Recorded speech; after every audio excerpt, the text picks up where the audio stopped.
Alcohol Drinks Control Amendment Bill will resume. The balance of time is 33 minutes.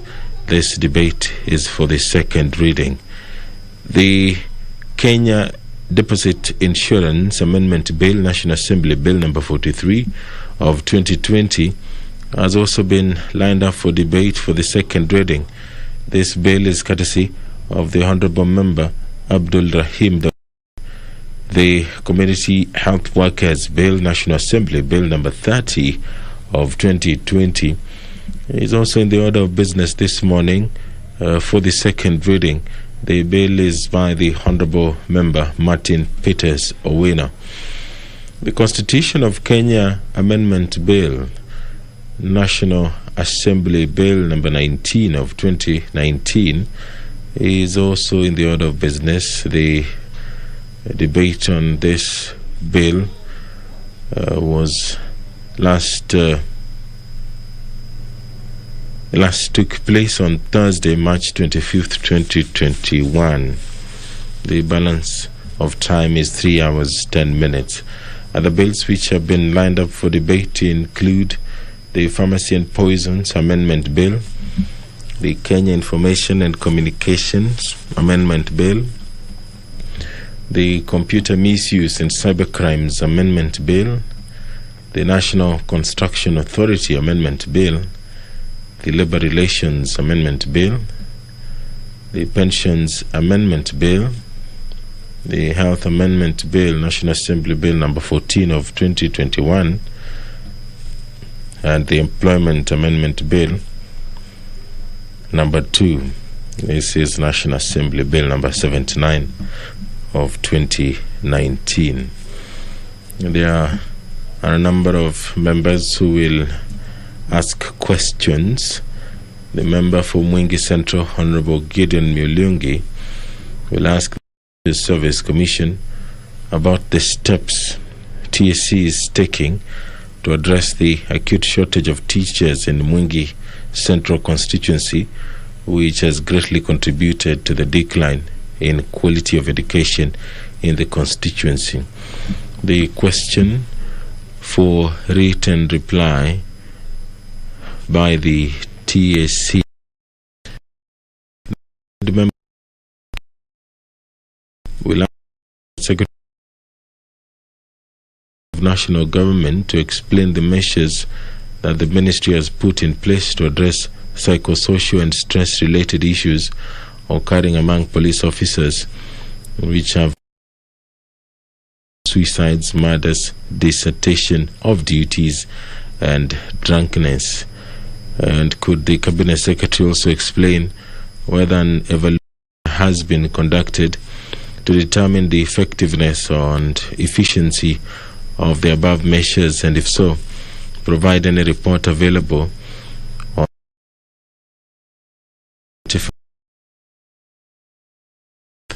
what steps has the ministry taken to promptly identify mental health challenges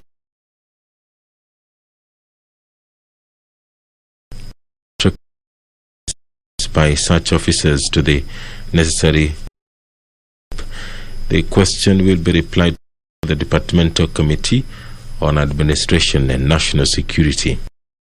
Member for Tharaka, Honorable Gitonga Murugara, will ask the Cabinet Secretary for Lands and Physical to explain the relationship between county boundaries and the land adjudication process with respect to the boundary between Tharaka Nithi County and Meru County as regards issuance of title deeds to residents of Tumera and Karocha locations in Turima Division and Gikingo, Theiti and Ntoroni locations in Mukothima Division in Tharaka constituency. And could the Cabinet Secretary provide details of persons disputing the boundary between Tharaka Nithi and Meru counties and indicate how the dispute affects parcels of land owned by private individuals in terms of their demarcation, adjudication, and issuance of titles. When will the adjudication process of the stalled sections of Karucho, Turima and Gikingo areas resume? And finally, from the Honourable Member, could the Cabinet Secretary clarify whether the Ministry of Lands has provided the budget required to complete demarcation and some of those areas estimated to be about 7 million shillings? The question will be replied to before the Departmental Committee on Lands. If you're just joining us, for the business of the National Assembly to commence this morning, the 11th of August 2021. The member for Ruiru constituency, Honorable Simon Kingara, will ask the Cabinet Secretary for Sanitation and Irrigation, is the ministry aware that the Juja water supply system project in Ruiru constituency, whose contract was awarded in 2018, initially included Mwihoko and Mwihoko B areas as part of the beneficiaries as depicted.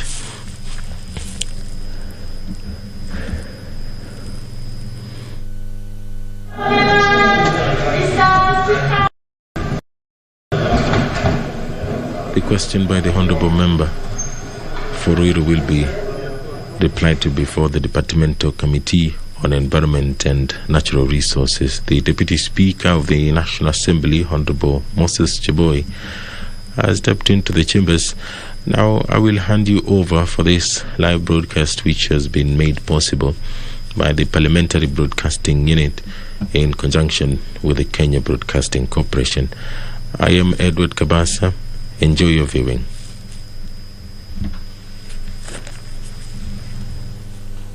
Honorable members, let's pray.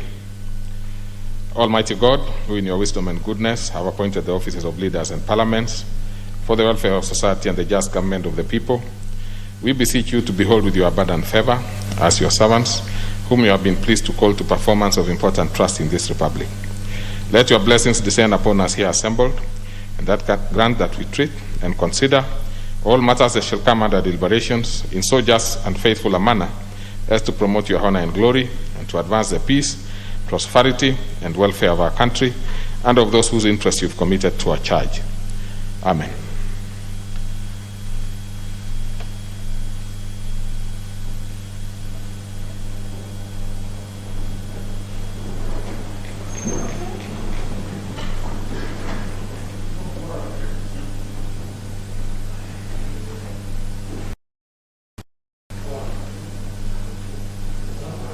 What the numbers we have? 22.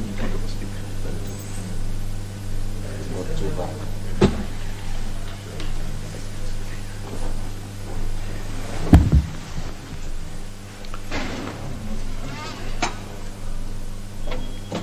Honorable members, we do not have the required quorum to begin business, and therefore I order the bell to be rung for 10 minutes.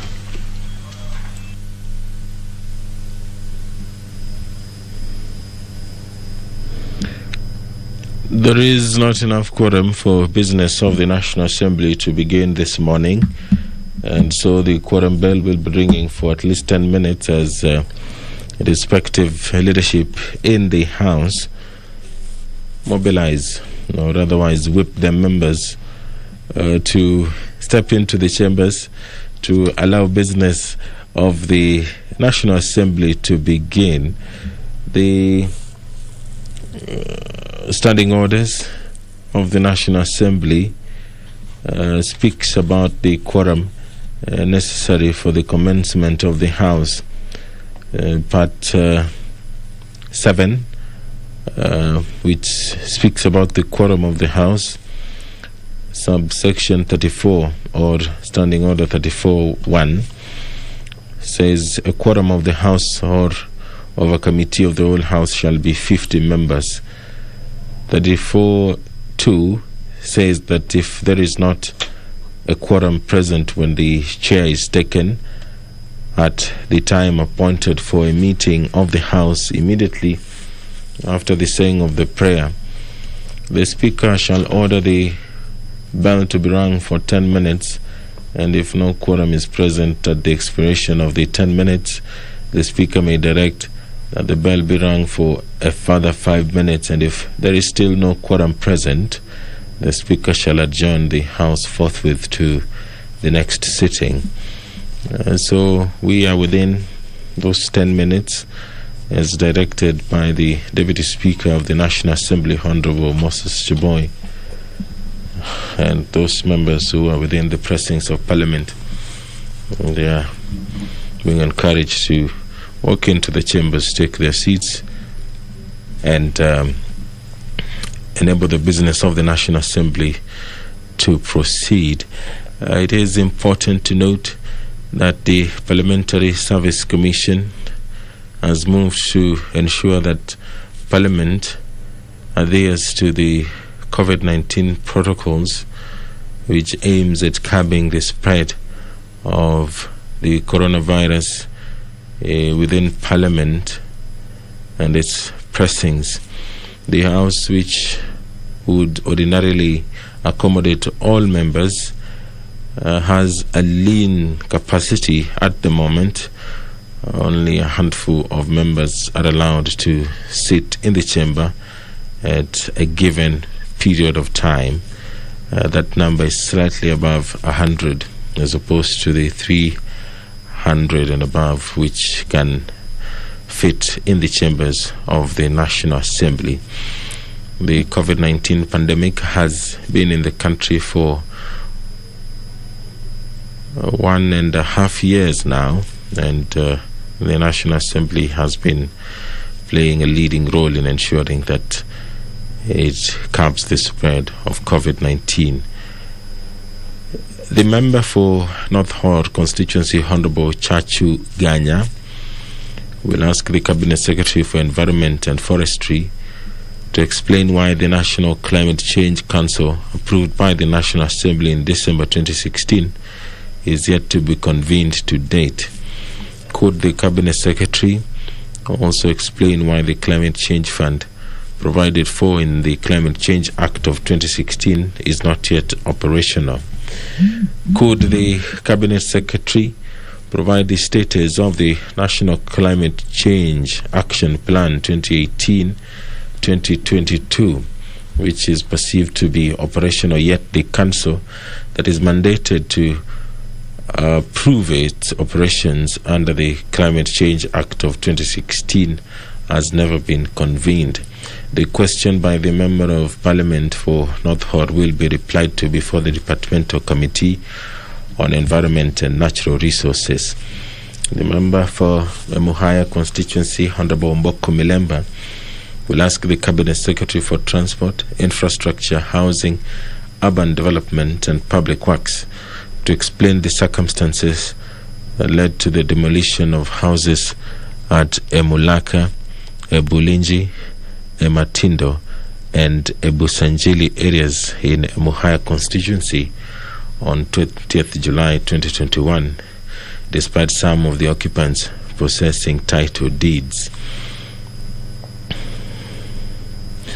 Could the Cabinet Secretary provide details of the land belonging to Kenya Railway, and also what steps is the ministry taking to ensure that the families affected by the demolitions in the said areas, especially children, widows and poor farmers, are compensated and resettled, considering the affected were former railway employees who have stayed on the said railway land for over 10 years.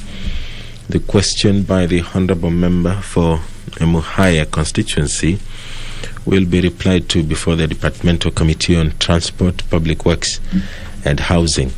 The member for Embakasi West, Honorable George Thori, will ask the Cabinet Secretary for Interior and Coordination of National Government to provide the circumstances that led to the National Police Service officers overseeing destruction of properties in Moleom Ward, Embakasi West constituency, particularly along Kangundo Road, Kwamaji area and Umoja 3 areas on 10th and 22nd of July 2021.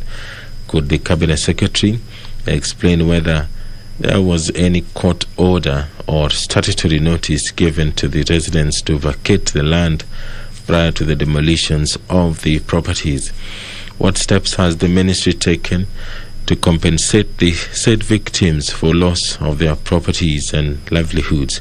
The question by the Honourable Member for Embakasi West will be replied to before the Departmental Committee on Administration and National Security. We're still waiting for the quorum of the National Assembly to be achieved. The members, before I make any decision, those members who are in the other holding area, one particular one is of concern. The main holding area, the main one. Let's check and see, because I'm aware that there are a few members there.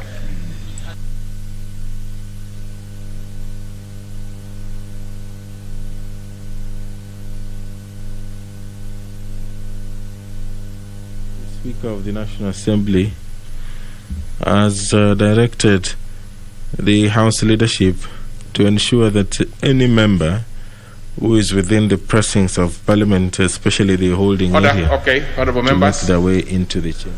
We have now made the required quorum, and therefore we'll begin business. Order number 1, administration of oath. Order number 2, communication from the chair. Order number 3, messages. Order number 4, petitions. I see the Honorable Rehema Hassan, the member for Tana River County, has a petition. Proceed and... Yes, you have the microphone now, the Honorable Hassan. Thank you, Mr. Speaker. I rise to read the public petition number 26 of 2021 regarding harassment of residents in Tana River County by the Kenya Wildlife Service at Kora National Park. I, the undersigned, on behalf of residents of Bangalore Ward, Bura constituency, Tana River County, draw the attention of the House to the following.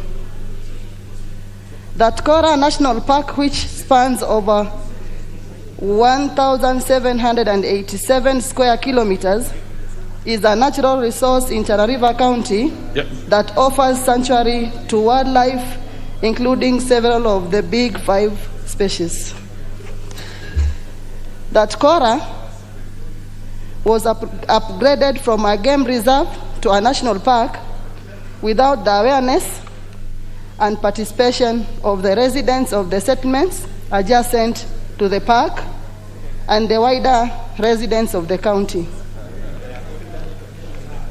That the settlement adjacent to the park have provided protection to the wildlife by complementing the efforts of the Kenya Wildlife Service through reporting of all poaching activities, thus reducing incidents of poaching.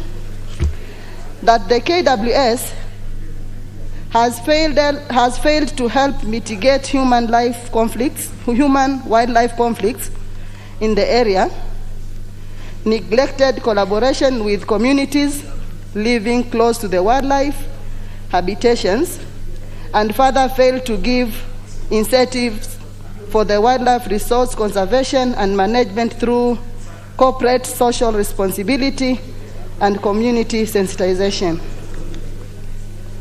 That instead of solving all disputes between the locals and the wardens procedurally and professionally, KWS officers have repeatedly harassed residents, leading to frequent injuries of residents as well as massive losses of livestock.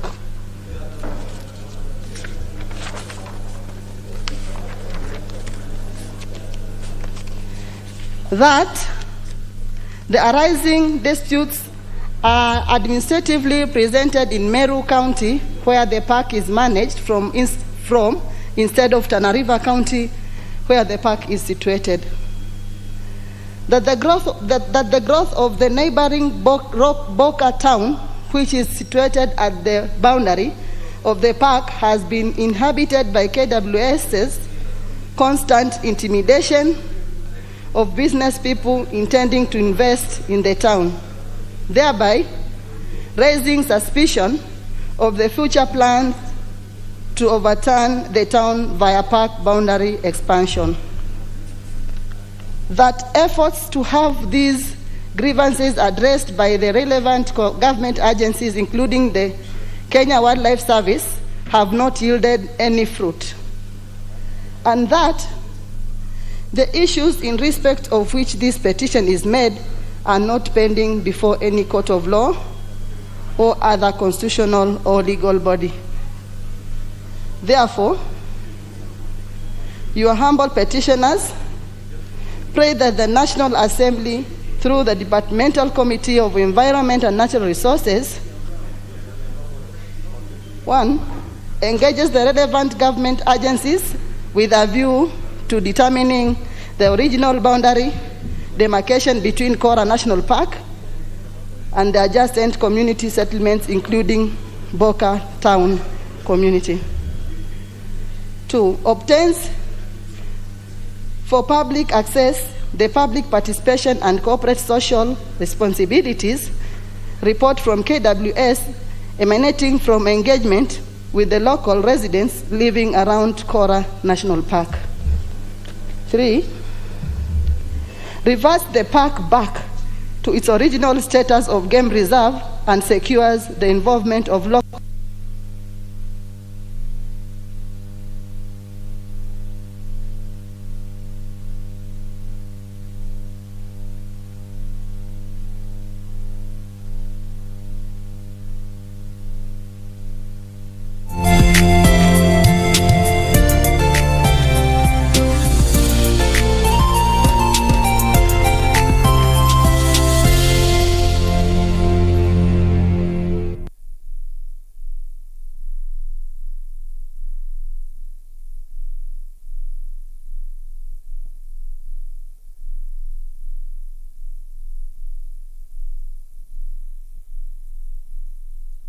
Very well.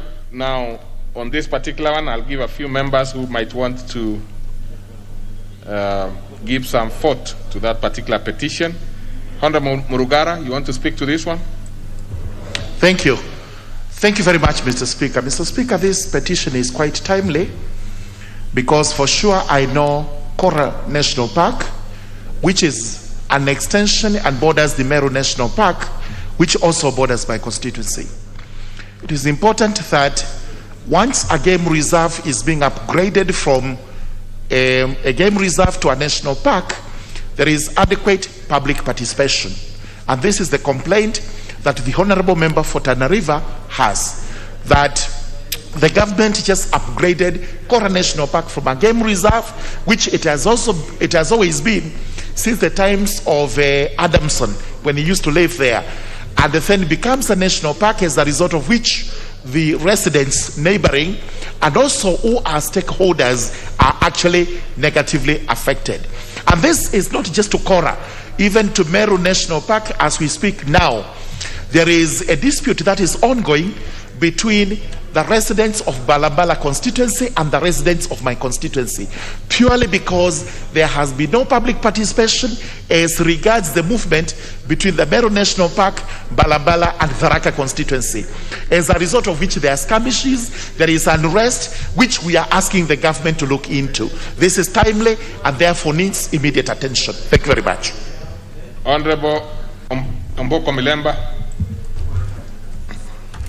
Thank you, Honorable Speaker, for this chance. I want to just weigh in on one thing about this Kora National Park. On my trips around the country when I'm doing the other jobs, I arrived in that particular area, Tana River, and I found that the conflict between animals and human beings was so thorough. So I support this petition as raised by Honorable Member, that in that area, Honorable Speaker, even working for teachers and other civil servants is impossible. And how often do you go there and get reports that one day students wake up and find their leopards in the classes and they have to fight them? Another time, Honorable Speaker, I was shown pictures of a teacher who had been mauled by a hyena. It was so serious. So, in the same place... Order. Honorable Soro, You must be very careful not to mislead new members, especially. And I know you know what I'm saying.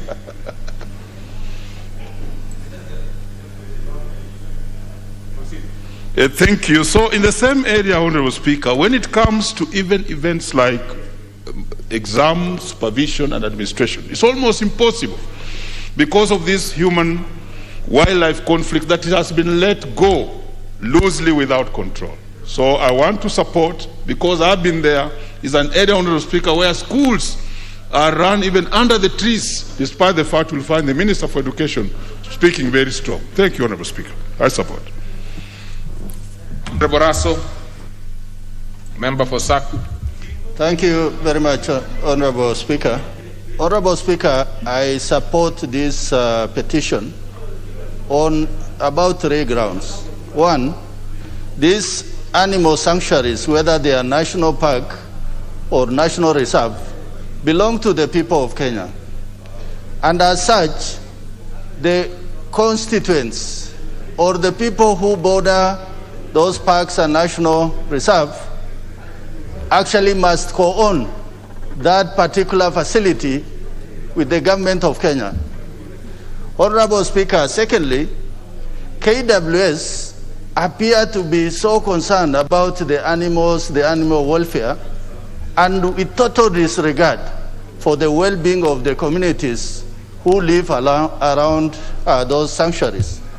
Thirdly, KWS must be seized of CSR, corporate social responsibility, because whatever is attracting those particular areas to be reserved for National Park and Game Reserve is because the environment is good for the wildlife. But at the same time, the people of those areas are denied access into those areas. So they must do things like schools.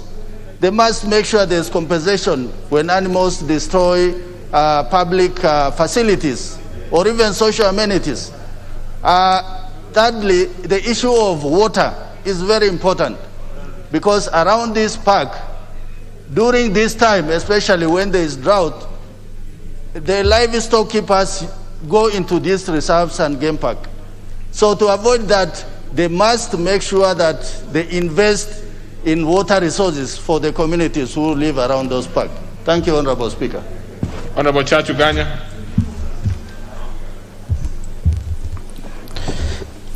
Mr. Speaker, I stand to support this petition by Honorable Member for Tana River. Mr. Speaker, this is a very critical concern for many Kenyans. I belong to that Committee on Environment Resources, which eventually have to probe this particular petition.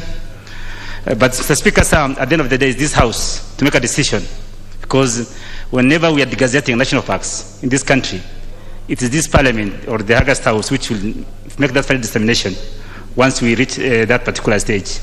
But as a country also, we are a custodian for this global heritage, for humankind, and there will be a very thin balance on how we take care of the people who coexist with wildlife, as much as we also want to conserve this critical and very universal human heritage that God has bestowed in this country of ours. All right. I thank you. Let's have very straightforward communication, contribution, so that we can save time for other members. Let's have Honorable Wangwe, because I see there is a lot of interest in this particular one. So quickly, and then we'll be able to move. Thank you, Honorable Speaker. Honorable Speaker, allow me to support this petition by the MP for Tana River County. Honorable Speaker, as to what happens in Tana River, similarly happens to other places, Honorable Speaker. I want to cite a very good example of Kakamega Forest, where instead of human conflict in terms of security to human beings, Honorable Speaker, it's causing a lot of food insecurity.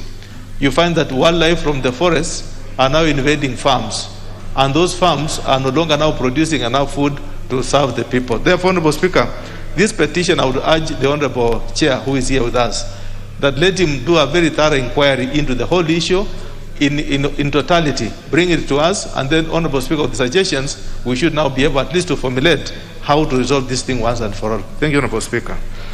Honorable Sankok, and then I'll come this other direction and give 2 members. Thank you very much, Honorable Speaker. And Honorable Speaker, I support the Member of Parliament for Tana River because, Honorable Speaker, the gazetting must have public participation. And when you are upgrading or disgrading, Honorable Speaker, we must have the locals, because the locals co-own these game reserves or animal sanctuary, Honorable Speaker. Honorable Speaker, those who suffer the most because of animals being in the area, Honorable Speaker, is normally the locals. Because when the animals get out of the game reserve, they get into the farms, they destroy our livestock, they also kill human beings, Honorable Speaker. So, Honorable Speaker, it is imperative that they must be involved in such matters, Honorable Speaker, and benefit, Honorable Speaker. Honorable Speaker, thank God, because you come from Crusade, you have conserved Mao Forest, you are the lead in conservation of Mao Forest, and courtesy of it, we now have rivers like Mara River, and the spectacular of the wild beast migration have come back, Honorable Speaker. So I know you will give good direction on this matter, Honorable Speaker. Thank you. Now, Honorable Majimbo Kalasinga, you seem to be learning the ropes too quickly, turning out to become a very active member of this House. I've given you the mic. I don't know what has happened somewhere. Well, just organize your thought, Honorable Kalasinga. In the meantime, let me give the Honorable Wamalwa as I look for a mic which is working there. Thank you, Mr. Speaker. You know, he's been my student. I've been guiding him, Mr. Speaker. And you can only learn from experience in this House. You can't be coming, technical appearance, and you learn the procedures of the House. And I'm happy Honorable Majimbo is learning very fast. Thank you, Mr. Speaker. Mr. Speaker, this matter is similar. We've had so many petitions here, similar to this that the Honorable Member from Tana River has given. And the relevant committee, with the ranking member, Chachu Ganya, who is a committed member on that committee, Mr. Speaker, is the highest time they should get a solution for all, Mr. Speaker, because particularly on matters of conflict between wildlife and human, it has been going on for so long. You know, there must be a framework that has been put in place, Mr. Speaker, that can be able to help. Because, like, for instance, when it comes to destruction of food, these are matters that we've been talking every now and then. So the committee should look for a lasting solution and move with speed, Mr. Speaker, so that it can be able to be extended. And Mr. Speaker, like Chetambe, this issue of the gazettement, there must be a delicate balance between when you do the gazettement and human settlement. I've seen some areas they are doing the gazettement without proper public participation. And I'm saying this in Bungoma. Recently we saw Chetambe Hills, where I think the government has gazetted it without the due process being followed. The locals have done a petition through the Senate to object. So in future, any decision that is being done, public participation must play a critical role. Okay. Thank you, Mr. Speaker. Honorable Kalasinga now. I believe you should be able to, if you don't get the mic there, the option always that you have is to go to the dispatch area. So, but now that you have it there, proceed. Thank you very much, Mr. Speaker. And before I even support the petition, Mr. Speaker, I want first to thank you for acknowledging my growth, Mr. Speaker. I think I'm growing properly under the better guidance of yourself and others, Mr. Speaker, nominee 001 and Dr. Chris Wamalwa. Now, on this, Mr. Speaker, I think the public in the aforementioned, Mr. Speaker, are having double harassment. Double harassment in which way, Mr. Speaker? One, when the people meet the animals on the way, Mr. Speaker, they are harassed. If they meet the camp rangers themselves, Mr. Speaker, they are still harassed. When, Mr. Speaker, students go to school, some of the day schools in this region, Mr. Speaker, the students cannot go to school very early in the morning, or they must be escorted by parents or seniors in the family, Mr. Speaker. It is high time this government takes seriously and creates boundaries, makes proper fences, Mr. Speaker, to protect the people.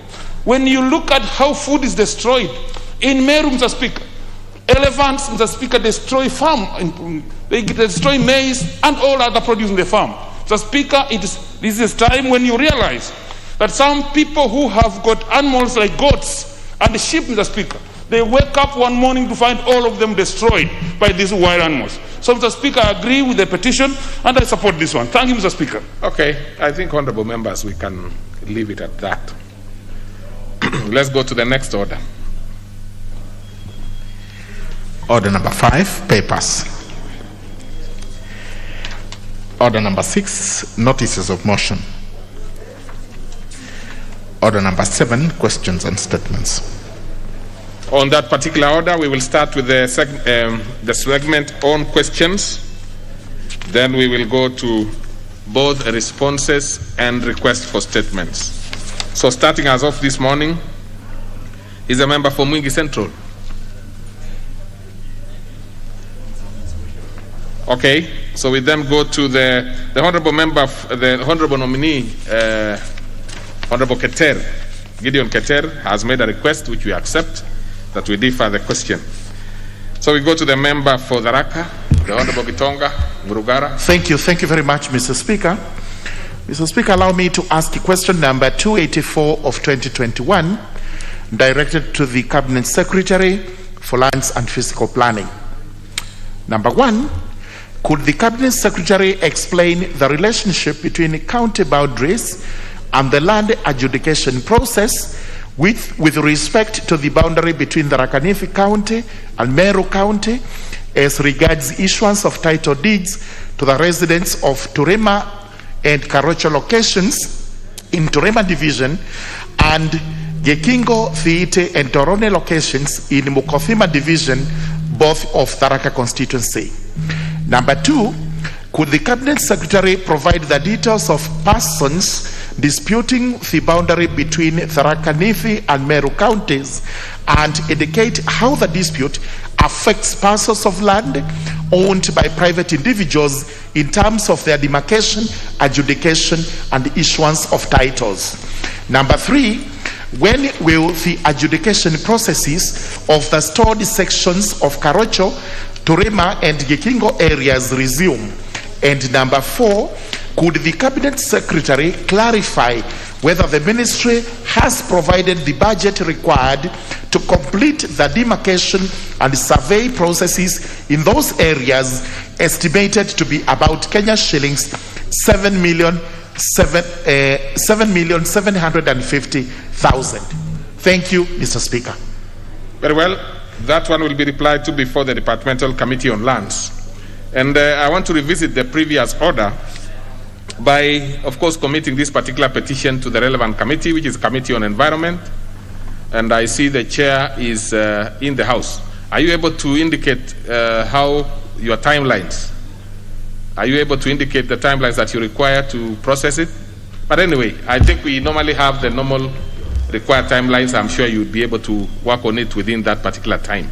Unless you want to make it a little earlier. Let's have you saying something to it.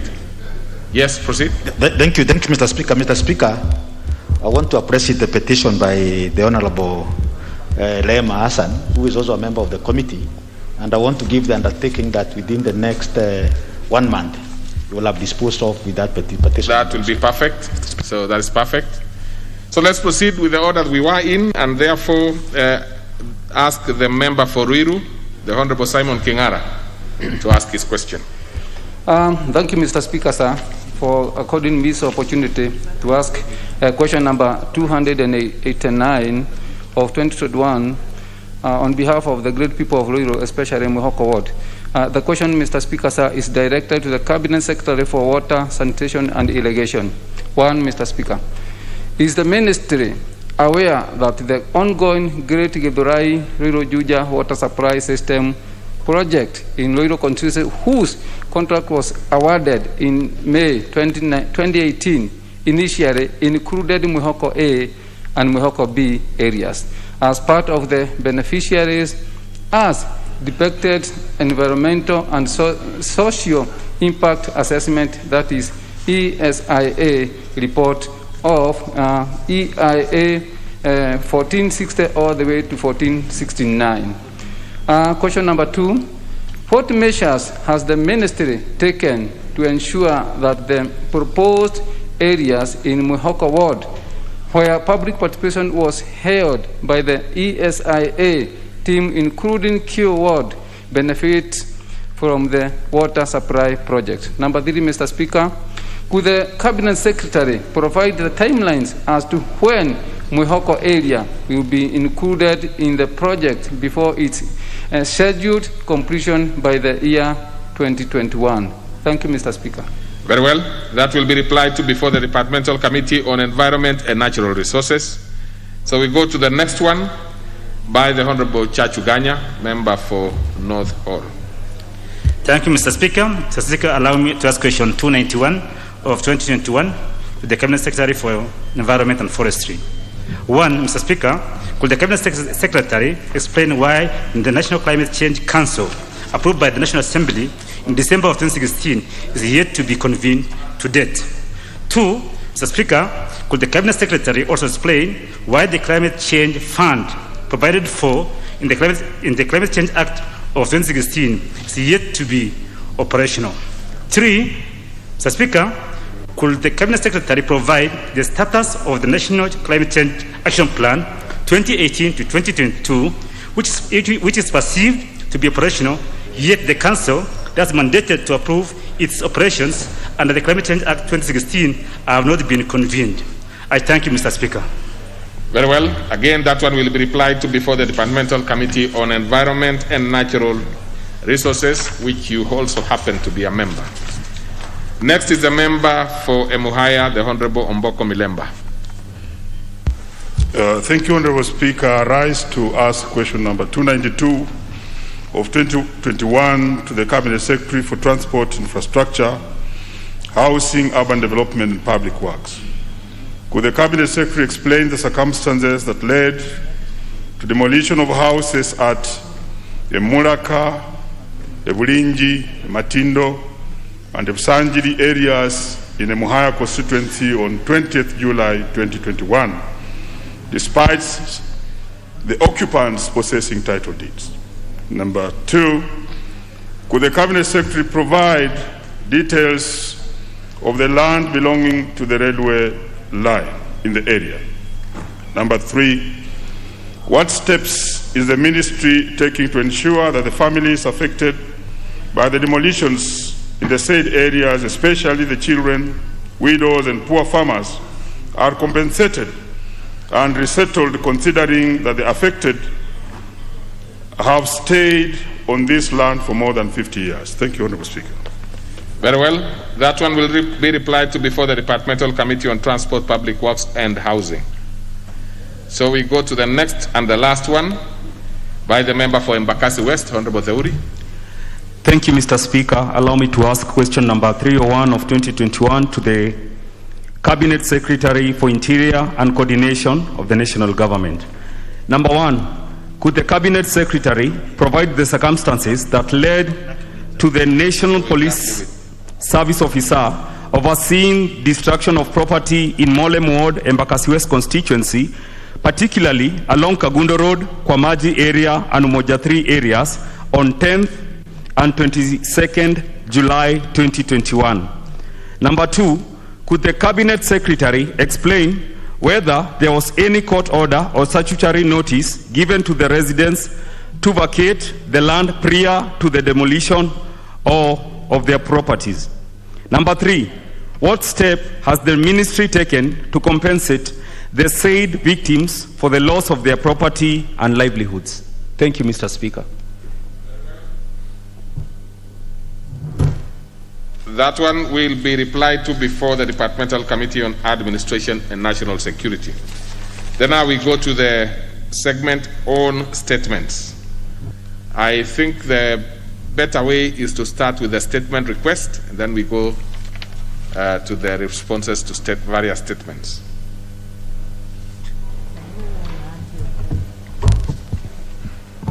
We, honorable members, will be going as per those ones which are annexed in the order paper.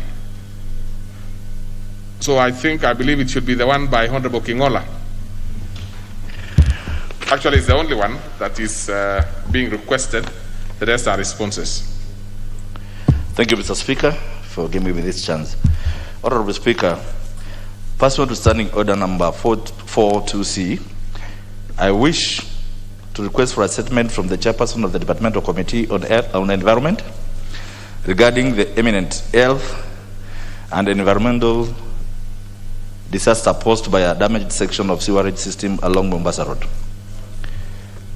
In particular, an area marked as KM2-090-3-000 along the Nairobi Expressway. Honorable Speaker, the 27.1 kilometers Nairobi Express project was commissioned in October 2019, and the project begins from Lolongo through the Jomo Kenyatta International Airport, JKIA, and Nairobi Central Business Center, Ami District, to Westlands area along Waiyaki Way. Honorable Speaker, the ongoing construction of the expressway has resulted in numerous inconveniences to residents and business communities living and operating along the Mlolongo, JKIA, and Waiyaki Way areas. The contractor, China Road and the Bridge Corporation, CRBC, and its subcontractors have failed to provide the necessary alternative drainage and the sewerage diversions in parts of the project. During the construction, Mr. Speaker, several sewage lines have been destroyed. In addition, the contractor has dumped construction materials on sewer lines, leading to blockage and the sweeping of sewage waste to uncharted areas. For instance, Mr. Speaker, the Little B Kindergarten and the primary school along the Syokimau loan area access lane, the said schools have been affected and may be closed indefinitely since they are flooded with raw sewage, which also pose serious environmental and health hazard to the peoples and area residents. Honorable Speaker, it is against this background that I seek for assessment from the chairperson of the Departmental Committee on Environment on the following. 1, what measures are being put in place to avert the impending environmental and health hazards occasioned by the raw sewage spillage in the said area? Number 2, what measures are in place to provide for sewer lines and other road infrastructure that will ensure proper drainage of the raw sewer waste along the diversions and in particular in Syokimau area? Number 3, what urgent steps is the contractor taking to stop the spillage and ensure removal of the sewage waste from the said schools grounds, amongst other areas, so as to avert further damage? And 4, could the committee consider conducting a site visit within the next 2 days to assess the magnitude of the damage and the cause, that the relevant authorities to take action immediately? Number 6, Mr. Speaker, the snake jams from Syokimau, Mlolongo to Nairobi are caused by lack of diversions, Mr. Speaker, because the contractor has done or put no effort to put diversions for the same. Mr. Speaker, again, there is a lot of dust that the contractor is not watering as is in the BQs of the Ministry of Infrastructure. Mr. Speaker, I would also want to thank the Honorable Ichungwa, who has helped me to bring in this statement, because I think he has his relatives around there. So, Mr. Speaker, I hope they feel represented, and I thank you, Mr. Speaker. Even before I committed to a committee, I'm eager to know, why is it that you feel that it's the Committee on Health that would do better in this particular? Because my thinking is that this is basically an environmental issue. You said environment? Yeah, because I thought you spoke about health. There might be health issues, but I think environment is the better one. That's fine. So before I commit to the committee, I'd give two members from either side to see if there is any issue that you would want to have it there before I give the chair of the committee to tell us the timelines and the preparations that he would make. So, Honorable Pukose. Thank you, Honorable Speaker. Honorable Speaker, I think as the committee on environment looks at this issue, I think it is important, there is that environmental impact assessment, if it was done on this project, and what is the status of that environmental impact assessment, because they need to look at that report. There is also what we call the health impact assessment. Any road that you build, how does it affect the people selling along that road? Because when you look at this road, there are even shops and markets which are along the road, and people are selling vegetables and fruits and all that.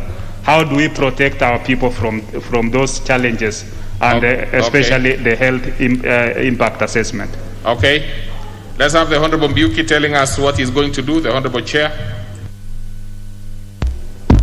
Thank you. Thanks so much, Mr. Speaker. Mr. Speaker, I want to thank the MP for Mavoko, Donald Macau, for bringing this issue, which Mr. Speaker, has been in public domain.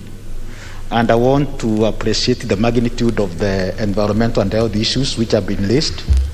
And I want to make the commitment, Mr. Speaker, that with the support of the clerk's office, this committee, the Committee of Environment and Natural Resources, will schedule to visit the place next week on Tuesday.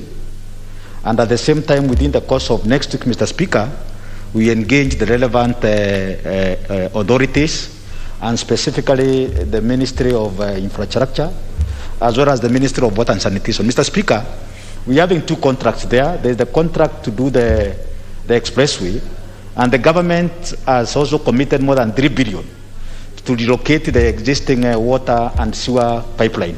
So, Mr. Speaker, I strongly want to believe that the contractor who is handling the issues of sewer and water pipeline will be able to move with speed, so that the same can be restored. So, Mr. Speaker, I'm requesting for 2 weeks so that the Committee of Environment and Natural Resources can be able to come and give a comprehensive statement on how the matter has been resolved amicably, so to avert any health and environmental issues which is coming up in Mavoko. I thank you, Mr. Speaker. I hope the member for Mavoko has heard that. We hope that that thing will be, of course, dispensed with as quickly as possible. So we go to the other segment, which is the responses to statements. We will start, let me see the order on which we will start. Which one is being responded to first? Let me confirm.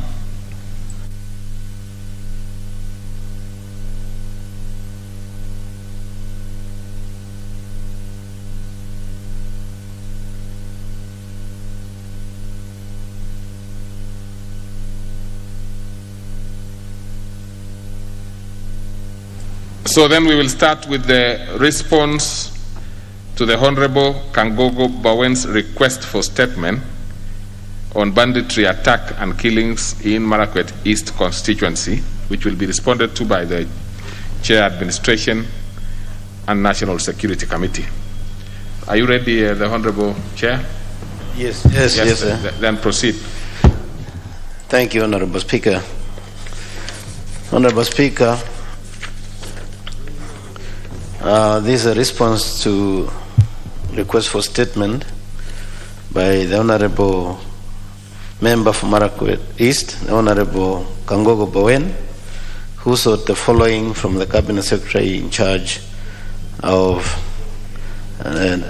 Interior and Coordination of National Government. 1. Could the Cabinet Secretary explain the measures the government is taking to address the resurgence of raids and banditry in Marakwet East constituency? And the second one was to state the efforts that are put in place to arrest the perpetrators of the attacks and recover the stolen livestock. And the response, Honorable Speaker, is as follows. following reports of cattle rustling in Marakwet East constituency, security agents in the area responded and made the following recoveries. 1. On 21st June 2021 and 24th June 2021, police recovered 66 cows and 10 goats and handed over to the owners. 2. On 28th June 2021, 14 cows belonging to Mzee Tabel was stolen and later recovered and returned to the owner. And 3. On 3rd July 2021, 95 goats and 7 cows belonging to William Chebet and Kipkori Limo respectively were stolen, and efforts to track and recover them are ongoing. Honorable Speaker, the following measures have been put in place to address the resurgence of raids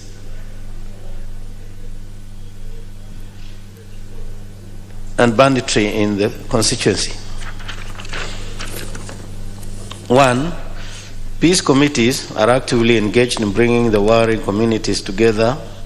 So far, the efforts are bearing fruits. And 2, security patrols have been enhanced and additional personnel have been deployed in areas of Kaben, Chepto, and Kaptora operation camps, which are strategically situated along possible entry routes normally used by bandits. 3, collection of intelligence has been enhanced in the banditry-prone areas, and on 20th July 2021, police officers acting on intelligence laid an ambush in Kaben location, grazing fields, where suspected 6 Pokot raiders were fatally shot. And 4, the frequency of peace barazas has been enhanced between the warring communities. Honorable Speaker, the government has employed various measures in efforts to recover stolen livestock and arrest of the perpetrators involved in these activities. That since 21st June 2021, a total of 211 heads of cattle, 262 goats have been recovered. Similarly, 2 notorious suspected cattle rustlers, namely Kisang Loklem and John Kiplagat, have been arrested, and police are using information received from them to track and recover stolen livestock. The SCCIO Marakwet East is profiling and monitoring all known suspects to establish their networks and funding with an aim to effect arrest for those found to be involved in cattle rustling menace. However, the following issues continue to pose a challenge to the security agencies, namely 1, the cattle rustlers are treated as heroes, and thus the community members are never willing to share intelligence on their activities or inform on their hindouts. Order. There must always be social distance among members, unless they came from the same house. Order. Honorable members. I do not know what is really. Well, proceed. And members must always keep social distance, as I've repeated, unless they came from the same house. Proceed. Thank you, Honorable Speaker. The second challenge is that Marakwet East constituency has rugged terrain and impassable routes, which hamper swift response to incidents by security personnel. 3, presence of illegal firearms and crude weapons in the hands of warring communities. And 4, lack of alternative means of livelihood in both communities, which make them resort to cattle rustling. And lastly, the 5th one is that both communities sympathize and support their respective bandits' activities. In order to deal with insecurity in the area, the government intends to implement the following measures, namely 1, deployment of special police unit at Dira between Baringo and Marakwet, which is a possible escape route. And 2, establishment of a police station at Chesogon area. I thank you, Honourables. Very well. The Honourable Member for Marakwet East. Yes, represented by the Member for Marakwet West. Thank you, Honourable Speaker. And we want to thank the chairman for national security for the response. But Honorable Speaker, the last time we were there with CS Matiang'i, we were taught, and all the leaders from that region, West Pokot, Elgeyo-Marakwet County, and Baringo County, the CS agreed to send a special DCC to TOT to take care of the issues around that region. But to date, Honorable Speaker, we were surprised to see last week that instead of sending a special DCC, there was a curfew that has been enforced from 6 p.m. to 6 a.m. So, Honorable Speaker, we're still requesting that that special DCC and the police station that has been mentioned by the Honorable Chair be built quickly.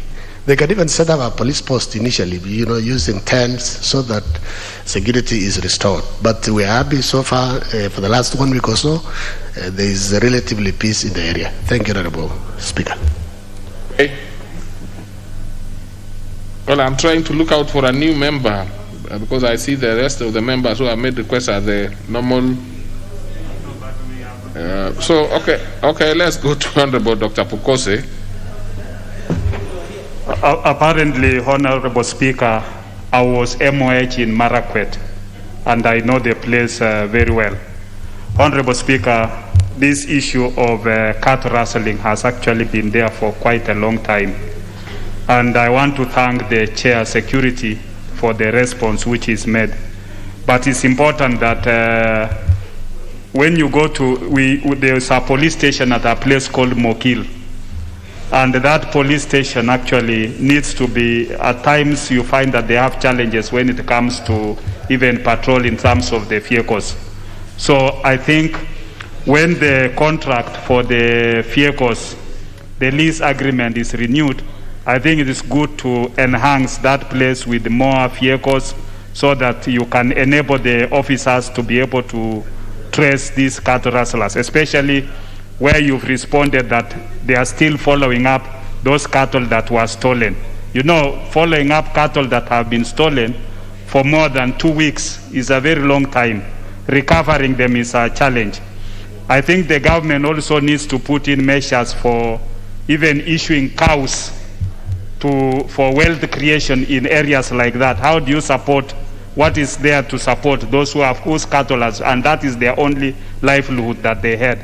We must have measures that can support them, maybe by giving them some cows that even breeds that cannot be able to be stolen and be taken to hardship areas. Thank you, Honorable Speaker. Okay, Honorable Ganya Chachu. Mr. Speaker, this issue of cattle rustling among the pastoralist communities is a serious crisis. Mr. Speaker, as members of Parliament, while our core function is to legislate, to represent, to oversight, and also maybe to make a decision on the issues of national importance in terms of deliberation on this floor. For some of us, Mr. Speaker, 80% of our time is just spent agonizing on this mess of cattle rustling in our regions. Yet we have very little powers and capacities to deal with it. Mr. Speaker, I think it's really of essence and of significant importance, particularly an imperative, that this government comes up with serious ways of addressing cattle rustling. Mr. Speaker, in my own constituency last week and the week before, there was serious cattle rustling that was going on between the Gabras, the Dasnat, and the Turkanas. It's so unfortunate. And even now we are told of many efforts that are being done by cattle rustlers to increase banditry, increase cattle rustling within my constituency. We have reported this to the police and other security agencies, but even before, the reports that we do in good time have never been a deterrent. They have never impeded these cattle rustlers from creating chaos, killing innocent Kenyans in those parts of the country, and taking away all their livelihoods in terms of livestock. Mr. Speaker, we are really pleading with the government to, even if it means reinstating KPRs or Kenya Police Reservists or National Police Reservists as they are called of late, or coming up with other measures, even using drones. Because these people, Mr. Speaker, go in masses. There are 300 people, 200 people who walk. They don't fly or they don't drive. And if the government is serious, Mr. Speaker, if our government is serious, this can easily be deterred. cannot be a usual game every other day. Mr. Speaker, sir, I really hope, Honorable, our chairman for security, my good friend, Honorable Yai, will do whatever it takes to really come up with the measures, because it can be deterred, Mr. Speaker, sir. But it's really a serious crisis in this region, Mr. Speaker, sir. Many people have lost their lives, many people have lost their livelihoods, and in some of these regions, Mr. Speaker, because there are no papers, like in my constituency, nobody even reports about it. Mr. Speaker, we are really pleading for the government to do something. I thank you for the time, Mr. Speaker. Yeah, though, honorable members, I should guide that even as you make those kind of contributions, let it be specific to this particular one or a more generalized one in terms of issues of policy. Because if you ask the specifics like what Honorable Ganya has said, you are definitely free to seek your own personal, a statement or petition or a question that you bring it yourself, so that the details can be inquired into better. Lastly would be the Honorable Member, Honorable Sankok, briefly, then we will wind it up. Thank you very much, Honorable Speaker. And there is a time you say that you are trying to look for new members. Honorable Speaker, don't punish us for being very loyal and being very active and being ready to participate in debates in this National Assembly. Honorable Speaker, let me thank Honorable Peter Mwadhi, the chairperson of the Committee on Interior. You know him. He's Mudhuri wa Modegi. There are only 3 in this country. That is that's an parliamentary language. And we would not trust you to. Well, by the way, I Justin think Muturi you could easily interpret that.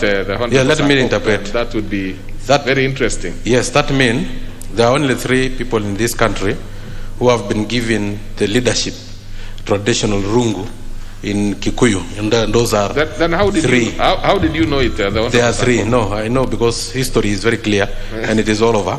So it is Peter Mwadhi, the Right Honorable Justin Muturi, and His Excellency Uhuru Kenyatta.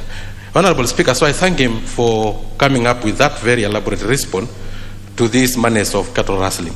I just want him to go further and realize that this cattle rustling is actually a capital crime, sanitized traditionally, so that it does not sound very offensive. But in reality, there is murder, there is rape, there is deportation of masses, and there is stealing, honorables, and robbery, Honorable Speaker. So if we can have policies geared towards naming it as it is, that is robbery, it is rape, it is murder, Honorable Speaker, I think we can be able to use the security apparatus to ruthlessly deal with these people, Honorable Speaker, because they are really draining the energy of the good citizen of this country who keep livestock for their livelihood to drive the economy, but all of a sudden you have been made poor simply because of something, a crime that have been sanitized traditionally. Because if you hear cattle rustling, you may not think that it is actually murder. It does not. You think robbery is more bad and worse, and when you respond to robbery with violence, then you see the security responding very quickly. But for cattle rustling, they put it as if it is a cultural thing. So, Honorable Speaker, I support the petition, and I also support the petitioner. All right. Thank you. All right. Do you have anything to say in response to the Honorable Mwadhi? I see most of the members are basically encouraging you to do more, but they seem to be satisfied with your answer. Yes, Honorable Speaker, thank you. And I want also to agree with most members that the issues of insecurity, cattle rustling, and so on that have been happening within the country. And only to let members know that 2 days from today, that's on Friday, I'll be meeting the CS in charge of security together with his team to give us the state of containment of insecurity in the entire country, after which then I'll bring a report here in the chamber for members to see. And we want to cover all areas because there are so many statements and petitions regarding security or insecurity for that matter in this country, and we felt it's necessary for us to engage with the entire team and get counter reports on peace and security matters so that we can also appraise this House. Thank you very much. Now, then we go to the next one by the Honorable Abdul Samad Nasir on police brutality against peaceful demonstrations in Mombasa County. The Honorable Abdul Samad.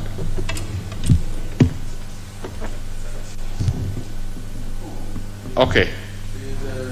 So it's a response, but still we would be happy when we see members who, in fact, many a times the chairs are accused when they are not in the House. I think we should treat the members in exactly the same manner when they are not in the House and the statements are being responded to. You know, it's good for them. We would expect them to be asking getting clarifications from the chair. So you don't simply request for a statement and leave it there. So, okay, you can proceed and respond to that one. Probably I will not open it up to too many, interventions because the member is not here himself. Proceed, the Honorable Mwadi. Thank you, Honorable Speaker. Honorable Speaker, the member for Parliament for Movita constituency sought a statement regarding police brutality against peaceful demonstration by residents of Mombasa in expressing their views on ongoing conflicts in the Middle East. In particular, the member sought to be informed on the following: that could explanation be given on the plans put in place to end the manner in which police are handling peaceful demonstrations in Mombasa County to allow them freedom of expression as stipulated in Article 4 of the Constitution of Kenya? And two, whether the Cabinet Secretary could provide an assurance on the manner the police could handle the residents of Mombasa to express the emotions in solidarity with the Palestinians. The response is as follows, Honorable Speaker. The government has, as guided by the Public Order Act, has measures outlined on how to handle peaceful demonstrations and allow freedom of expression as follows. 1. Prior holding of consultative meetings with organizers before allowing such demonstrations. 2. Agree with organizers on the route for the demonstrations. And 3. Ask the demonstrators to provide their own security plans during demonstrations. Honorable Speaker, residents wishing to express their solidarity with the Palestinians should be guided by existing laws and regulations. However, the demonstrations have to observe and adhere to the Ministry of Health COVID-19 containment protocols and regulations. The police, Honorable Speaker, the police officers are trained on how to handle the demonstrators in line with the legal provisions and statutes, and specifically the Public Order Act and as provided for in the Constitution. We wish to state that it is the role of government through the National Police Service to promote and ensure security of citizens even during legal processions. However, the organizers need to notify the area OCS beforehand for these security arrangements to be put in place. And that's a response, Honorable Speaker. I thank you. Very well. So then, let's see what Honorable Mwarigi, you want to say something to this? Mwirigi? Thank you, Mr. Speaker, sir. I wanted to comment to the first response, but even to this. Mr. Speaker, the people of this republic has the right, as enshrined in the Constitution, Article 37, to demonstrate and picket, Mr. Speaker, and the security is supposed to be provided, Mr. Speaker, for those people who are demonstrating. So it is not right, Mr. Speaker, for the people doing peaceful demonstration to be disrupted by the police officers, to be beaten, Mr. Speaker. It is not right. So it is maybe right for the chairperson or for the CS Interior, Mr. Speaker, to advise the OCS, the OCPD, the regional commissioner also to devise ways which can guide the demonstrators, Mr. Speaker, when they are out there to demonstrate. Thank you. Okay. So, honorable members. Okay, Honorable Bukose, again. Thank you, Honorable Speaker. Honorable Speaker, although I don't support the position of the Palestinians because I am pro-Israeli, but those who are demonstrating against the state of Israel, they should be allowed to demonstrate. We have no problem with that. What is the relevance of that one to this? If you read the reply, it is talking about those protesting in support of the Palestinians by Abdul Samad, that they were forcefully told, put down not to protest. But I think they should have been allowed to protest. And Honorable Speaker, what I also wanted to comment is what happened in Embu, Honorable Speaker. It is shameful for the police to use brutality and even kill people who are demonstrating following the death of the two young men who were killed by the police. Honorable Speaker, extrajudicial killings in this country must come to an end. And any police officer who was responsible must be taken to court, tried, and be jailed according to the laws of the land. So I think the police should not consider themselves as being above the law, that they can use excessive force and kill young people even after the curfew hours, just because you have stayed out of the curfew hours. That is very brutal, that is inhuman, and it's a shame as a Republic of Kenya. That should not happen. Okay. The Honorable Nangabo Janet. Thank you, Mr. Speaker. Mr. Speaker, I want to comment to the first question. That is about security, because I'm the neighbor to Marakwet, Honorable Speaker. No. Speaker, I was requesting if you can allow the committee to go on the ground so that they can see exactly what is happening. Because when we just wait for the CS or the PS to respond to these issues, Honorable Speaker, they are not familiar what is happening down there, Honorable Speaker. Okay. And then about the second one. You are now concentrate on the second one because we disposed of the first one. Thank you, Honorable Speaker. Honorable Speaker, you see, when you see people protesting or people doing mandamano, Honorable Speaker, those people want to give the signs that they are not satisfied with what is happening, Honorable Speaker. So, Honorable Speaker, it is up to the security to make sure that they protect each and everybody in this country. Thank you, Honorable Speaker. Inyamai. Honorable Speaker, thank you for giving me a chance to comment on this response that was given by the Chair, Interior. And I think what the Chair may have tried to do was to avoid delving into the matter of foreign relations issues so that he doesn't concentrate on the matter of the Palestinians and the Israeli and focus on the local issues. So I think he has done quite well. I would like just to say that Kenyans have become more informed on facts that they can demonstrate, they can air their petitions to government. And I think it is time that during training and even in-service training that police officers are being exposed to know that Kenyans have a right to demonstrate and stop handling with people with too much brutality. Honorable Speaker, this is a human rights issue and it needs to be taken seriously by the Chair. So I think the Chair has done very well. Okay. Again, Honorable Sankok. And that will Thank you very much. I've given all the members who wanted to make requests to contribute to this. Thank you very much, Honorable Speaker. And the response is quite well so that we don't bring the diplomatic issues in our own local issues, Honorable Speaker. But, Honorable Speaker, extrajudicial killing in this country is becoming rampant, and we condemn it with the greatest term possible. Honorable Speaker, police brutality is also becoming a norm in this country, and it's high time that the Inspector General of Police realize that this country is governed by law. Again, in demonstration, the demonstrators should also know that their rights stop where other people's rights start.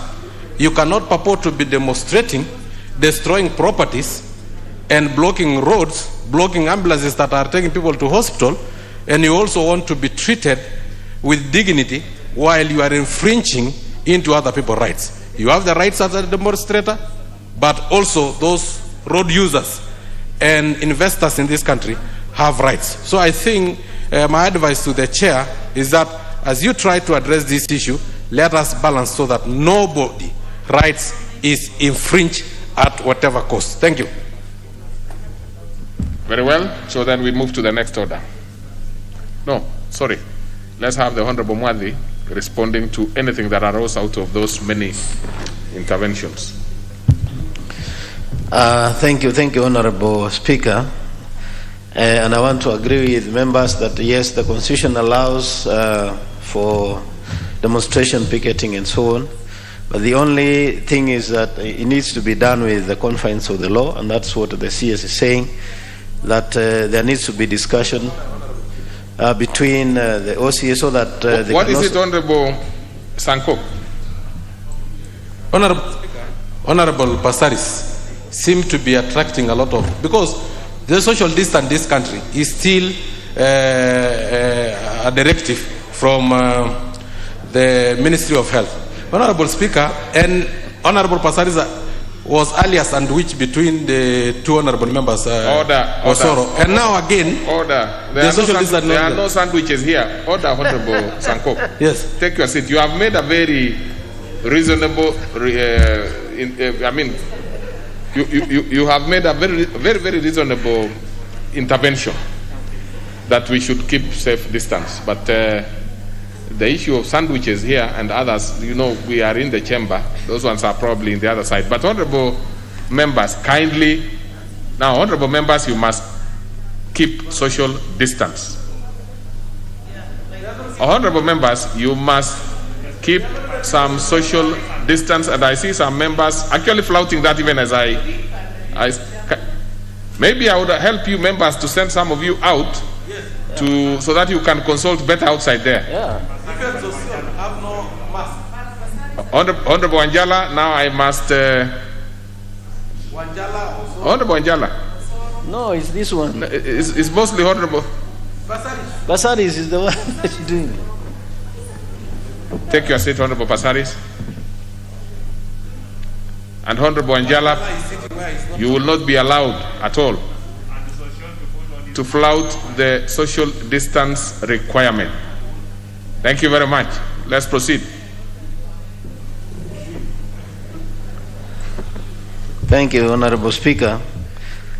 As I was saying before, the issue of alleged sandwich came up, is that I agree with members that there is no police officer who should use excessive force, and that at the same time, Honorable Speaker, to let members know that we also have IPOA, which is also oversighted by this committee, and we take seriously the reports that come from IPOA in regard to police excesses on what the members of the public are doing, or if there are any brutalities.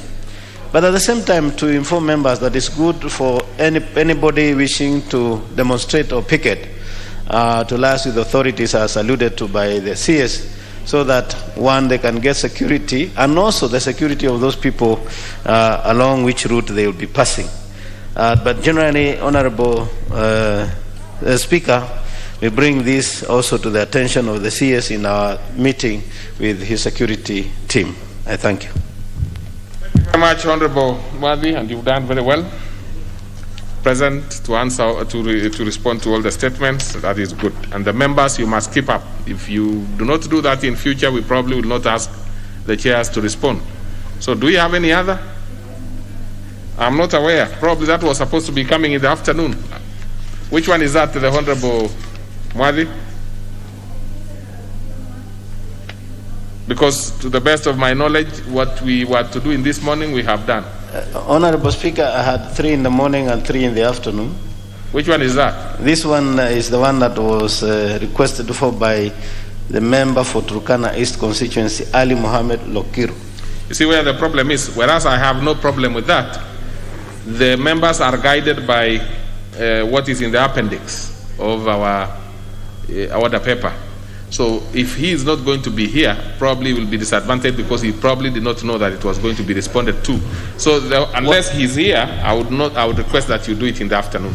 But let me also say this, that my practice, and I think is a good practice, Honorable Speaker, is that before we read and take it to table room, we normally consult the member and they accede to us, our request to give the statement. So in this case, unless it was not listed. No, it's not listed. I've just confirmed. That's fine. Then positively that it was not listed. It's been actually listed for the afternoon. All right. Now, well, it's good that you are being very efficient. Yes. But the problem is, if the member had gone through the order paper and seen in the appendix of the afternoon order paper that is going to be then, we will actually disadvantage him. So kindly be available in the afternoon to reply to that. Thank you, Honorable Speaker. I'm properly guided. Thank you. So we go to the next order. Order number 8, the Alcoholic Drinks Control Amendment Bill, National Assembly Bill number 70 of 2019, second reading, resumption of debate. On this particular one, we had 33 minutes left, so the mover should be ready to respond anytime, 10 minutes before the end of these 33 minutes. So let me see if there are members who want to speak to this one. I see the Honorable Pasaris. You want to speak to this one?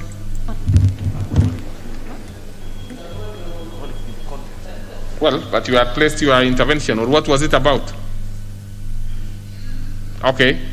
So then, for members who want to contribute to this particular one, can I get an indication by them pressing intervention slot so that I don't remove you from the main slot?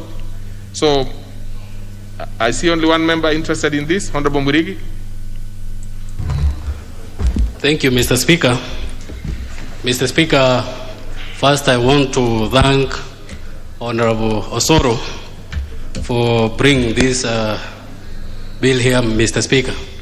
Mr. Speaker, the advertisement which are done through our televisions, Mr. Speaker, concerning alcohol, Mr. Speaker, the timings, the way the advertisements are done, Mr. Speaker, are supposed to be set in a way that they are advertised when the children are already gone to sleep, Mr. Speaker.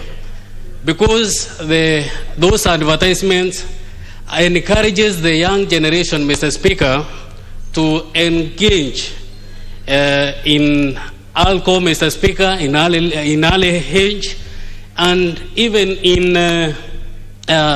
misbehaving, Mr. Speaker, because their age, Honorable Speaker, does not allow them to engage in alcohol. So there ought to be maybe some regulations which regulate the way advertisements are done, Mr. Speaker. And when those regulations are put in place, Mr. Speaker, whoever goes against those regulations, Mr. Speaker, that person should be charged, maybe in the court of law, so that at least we can manage the way advertisements are done.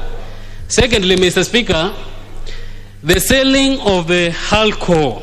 I understand that there are some guidelines, Mr. Speaker, on the people who are supposed to purchase or who are supposed to be allowed to take alcohol. But nowadays, Mr. Speaker, anybody can purchase alcohol, Mr. Speaker. Anybody can go to those bars, Mr. Speaker, and drink the way he wants, Mr. Speaker, regardless of the age, Mr. Speaker. So also, there must be some regulations, Mr. Speaker, and some penalties, Mr. Speaker, which are set for those who sell alcohol, Mr. Speaker, to underage children, Mr. Speaker, the age of 18 and below, Mr. Speaker, so that at least we can bring sanity in this country, Mr. Speaker. Mr. Speaker, my conclusion, Mr. Speaker, I would like to urge this House, when we pass this, Mr. Speaker, to be enacted, so that at least it can be followed to the latter, and also our young generation, Mr. Speaker, can grow well And maybe if there is something which can be encouraged to our young generation, Mr. Speaker, is first to know God first, because those other earthly things, Mr. Speaker, will come later, or they are existing there. Mr. Speaker, with that, I beg to support. Thank you. Okay, the Honorable, no, I mean, I can see I almost gave the Honorable Osoro, but Osoro should be now to respond. I see no other member interested in speaking to this. So, again, Honorable Pasaris, I had given you an opportunity. You said you do not want to contribute on this one. So, you have... Thank you, Mr. Speaker, sir. But, Mr. Speaker, you know, when you're being attacked for all manner of issues, when you're not as guilty as you are, it throws you off balance. So, Honorable Songkok today has been on to attack me on various issues, including saying that I was being sandwiched or I was sandwiching. So, Mr. Speaker, on serious matters... I don't think Honorable Songkok was more interested about you. I think he had an issue with the Honorable Wanjala. Yes, Honorable Wanjala was definitely sitting on a chair that is not marked, and he's since moved. Yes, so, he's since moved, but it was only Pasaris that I was hearing. No, I think Songkok had some issues, but actually it was Honorable Wanjala. Yes, and he is known. So let's proceed. No, Mr. Speaker, I agree. COVID is very serious, and us as members of Parliament have to actually adhere to COVID protocols. And we're all wearing our masks. And unfortunately, with the mask and because of the low tone, sometimes we have to get close to each other. So the social distancing of 1 meter will mean that the house will be very noisy. So I think as long as our masks are put on well, and we are able to, to talk to each other, because it's necessary for us to communicate as well in low tones. So, Mr. Speaker, I stand to support the Alcohol and Drinks Control Amendment Bill brought to the National Assembly. And I actually, I'm very proud of Honorable Silvanus Osoro for bringing up this bill. It is really a serious matter.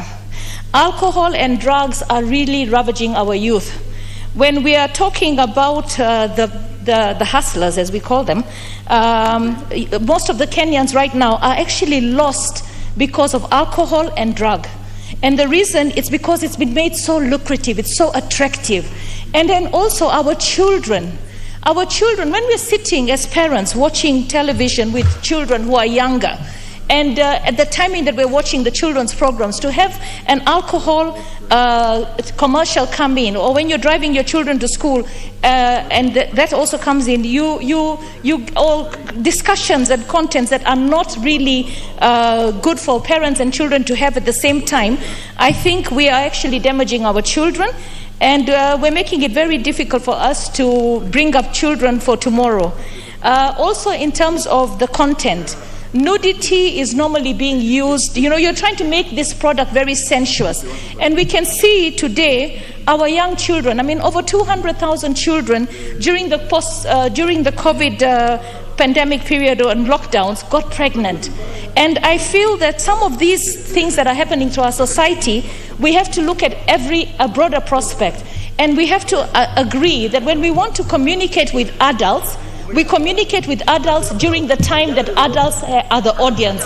But when we want to communicate with adults, and then we're putting it at a time when the children are actually with their parents, I think we're doing wrong. So if we want to have a society that the morals are higher, we need to make sure that we make the relevant authorities, including the CS, to be a mandatory person to approve the content and the visuals. It's not just the content, it's also the visuals that are used to actually depict the attractiveness of alcohol. Alcohol is actually supposed to be something that is consumed by people over 18 here in Kenya. But if you look at America, alcohol is sold to children over 21. I wish, and I will try and see if we can actually raise the age for alcohol consumption to 21. And when it comes to adverts, we're not just talking TV, electronic. Even in the restaurants, some of the food courts, we have to actually make sure that the food courts do not have advertisements that are seductive luring children into wrong behavior in the food courts, because food courts are places that parents go. So these advertisements should be put, the point of sale advertisements should be put purely in bars and in clubs. But I feel we also as a country have to ensure that we protect the minors, because we're exposing them to too much. And we know that YouTube exposes our children to a lot. We should also look at the content and how we can manage advertisements that are also exposed to our children. Educate our parents on how we can put various censures on the children's electronic media, because it's an all-rounder. We can't just look at one area. And I absolutely support the bill. Thank you. Now you see how good a contribution you are going to make. Now, I think we now we have the mover to respond, because everybody else seems to have spoken.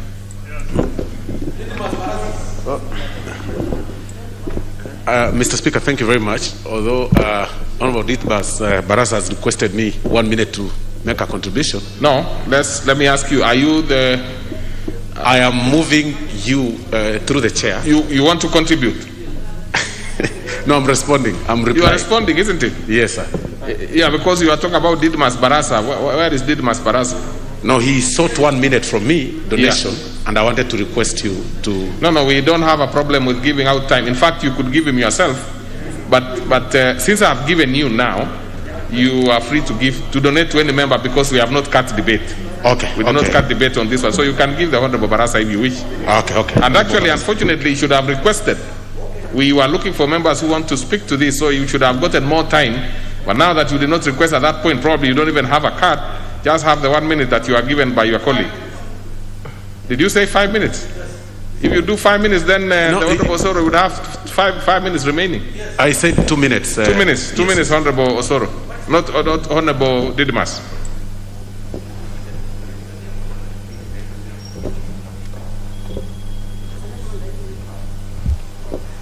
Thank you, Honorable Speaker, for giving me this opportunity to contribute. Honorable Speaker, this bill is going to assist this country raise responsible citizens, Honorable Speaker. Much of the decaying morals among our youth population, Honorable Speaker, has got a lot of things to do with what they watch on TV. And ensuring that all advertisement on alcohol must be within the acceptable behavior, Honorable Speaker, is to ensure that 7 years from today, going forward, this country is going to have young people who are going to be very responsible, because we have some things that are completely embarrassing when you are watching them with your children. And even you wonder whether you should switch off the TV or whatever happening. And even as we proceed forward, Honorable Speaker, we should also consider banning, or rather controlling what the other international TVs will do, like DSTV, CNN. In Dubai, Honorable Speaker, you cannot watch certain materials even if you have your laptop. They will be blocked. And I think this is a bill that is going to assist this country, especially in the moral upbringing. It's a bill that is whose time has come. And it's a bill that this House, we should unanimously unite to approve it, to support it, Honorable Speaker, because this law is going to ensure that this country is going to lead by an example, and I'm sure that even other countries will come to benchmark on this very law, so that they can also improve the well-being of their citizens and their children. Honorable, I thank you. And I thank Honorable Soro for donating me these minutes, and also for bringing this bill, that these are the brains that are required, that this country needs to go forward, not even BBI or other things. We need people who are responsible, people who are going to use their brains to make a difference in this country. I thank you, Honorable Speaker.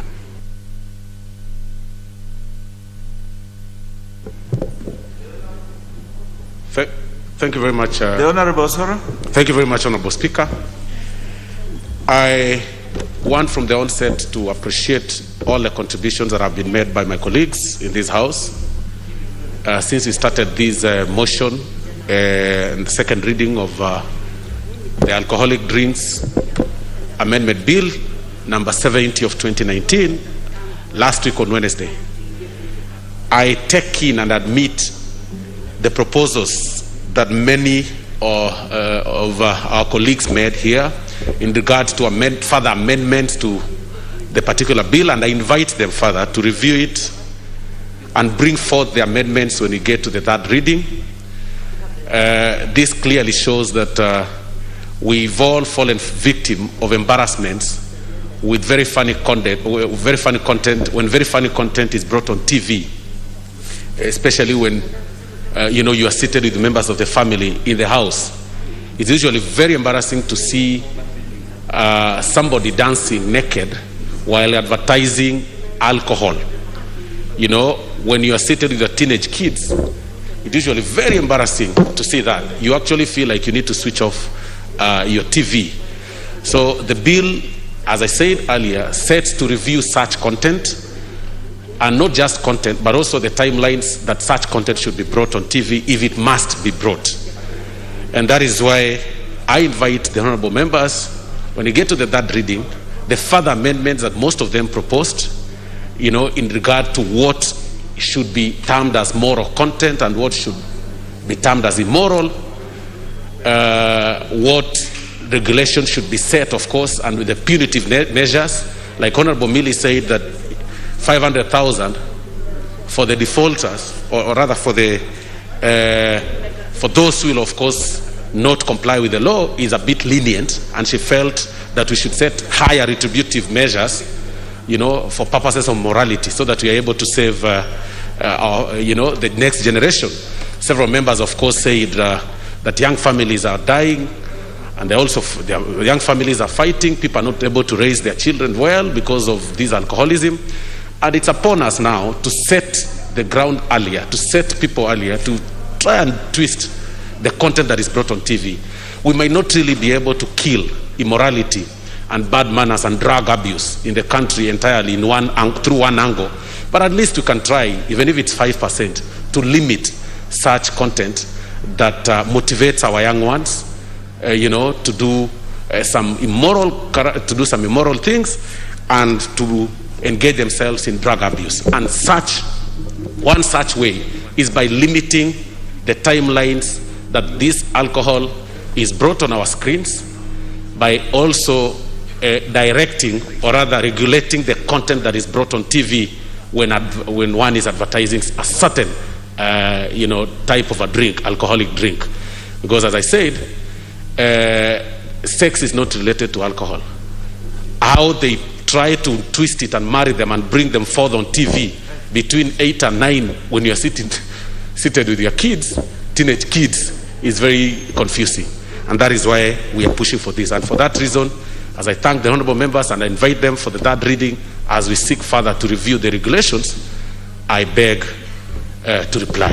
Thank you, Honorable Speaker. Very well done, Honorable Soro, but I will defer the putting of the question to such time that the matter will be set down on the order paper again. I direct that we move on to the next business. Order number 9, the Kenya Deposit Insurance Amendment Bill, National Assembly Bill number 43 of 2020, second reading.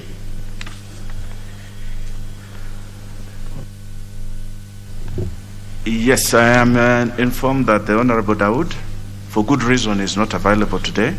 I therefore direct that this business be deferred. We move on to the next one. Order number 10, the Community Health Workers Bill, National Assembly Bill number 30 of 2020, second reading.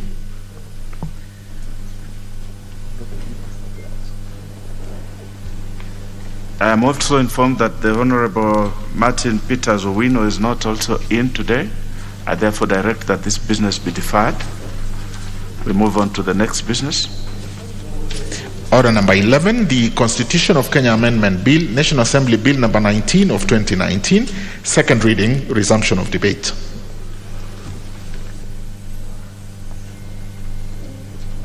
Yes, this business has a balance of 3 hours, 10 minutes. And do I see interest from the Honorable Ole Sankok? The Honorable Sankok?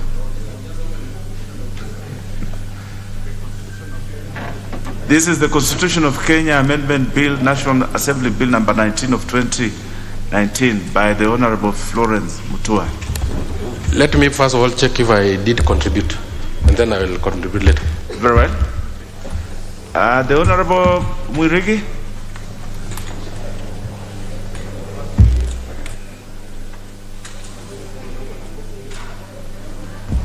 I will contribute later, Mr. Speaker. Very well. The Honorable Mutua Barasa.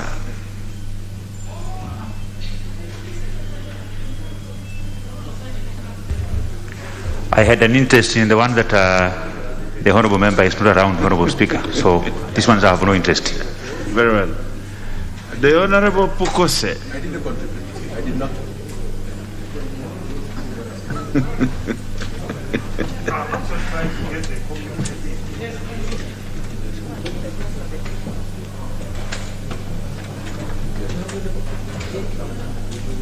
Very well. The Honorable Passaris, do you have an interest in this one? Very well.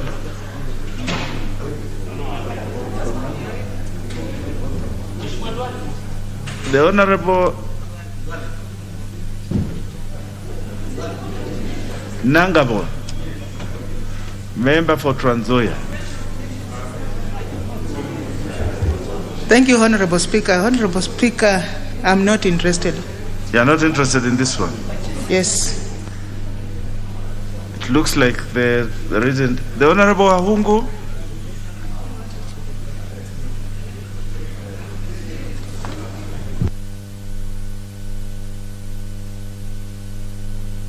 No problem.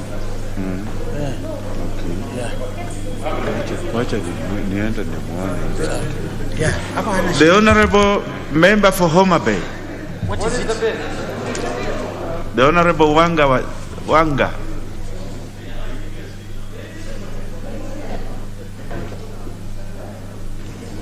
Thank you, Honorable Speaker. Honorable Speaker, I'd like to make my submissions on the Constitution of Kenya Amendment Bill that has been brought forward by the Honorable Florence Mutua. And Honorable Speaker, I'd like to express my support for this Constitutional Amendment Bill. Honorable Speaker, the issue of nominations is a very thorny issue, Honorable Speaker, within political parties. The timing of nomination, Honorable Speaker, is even thornier.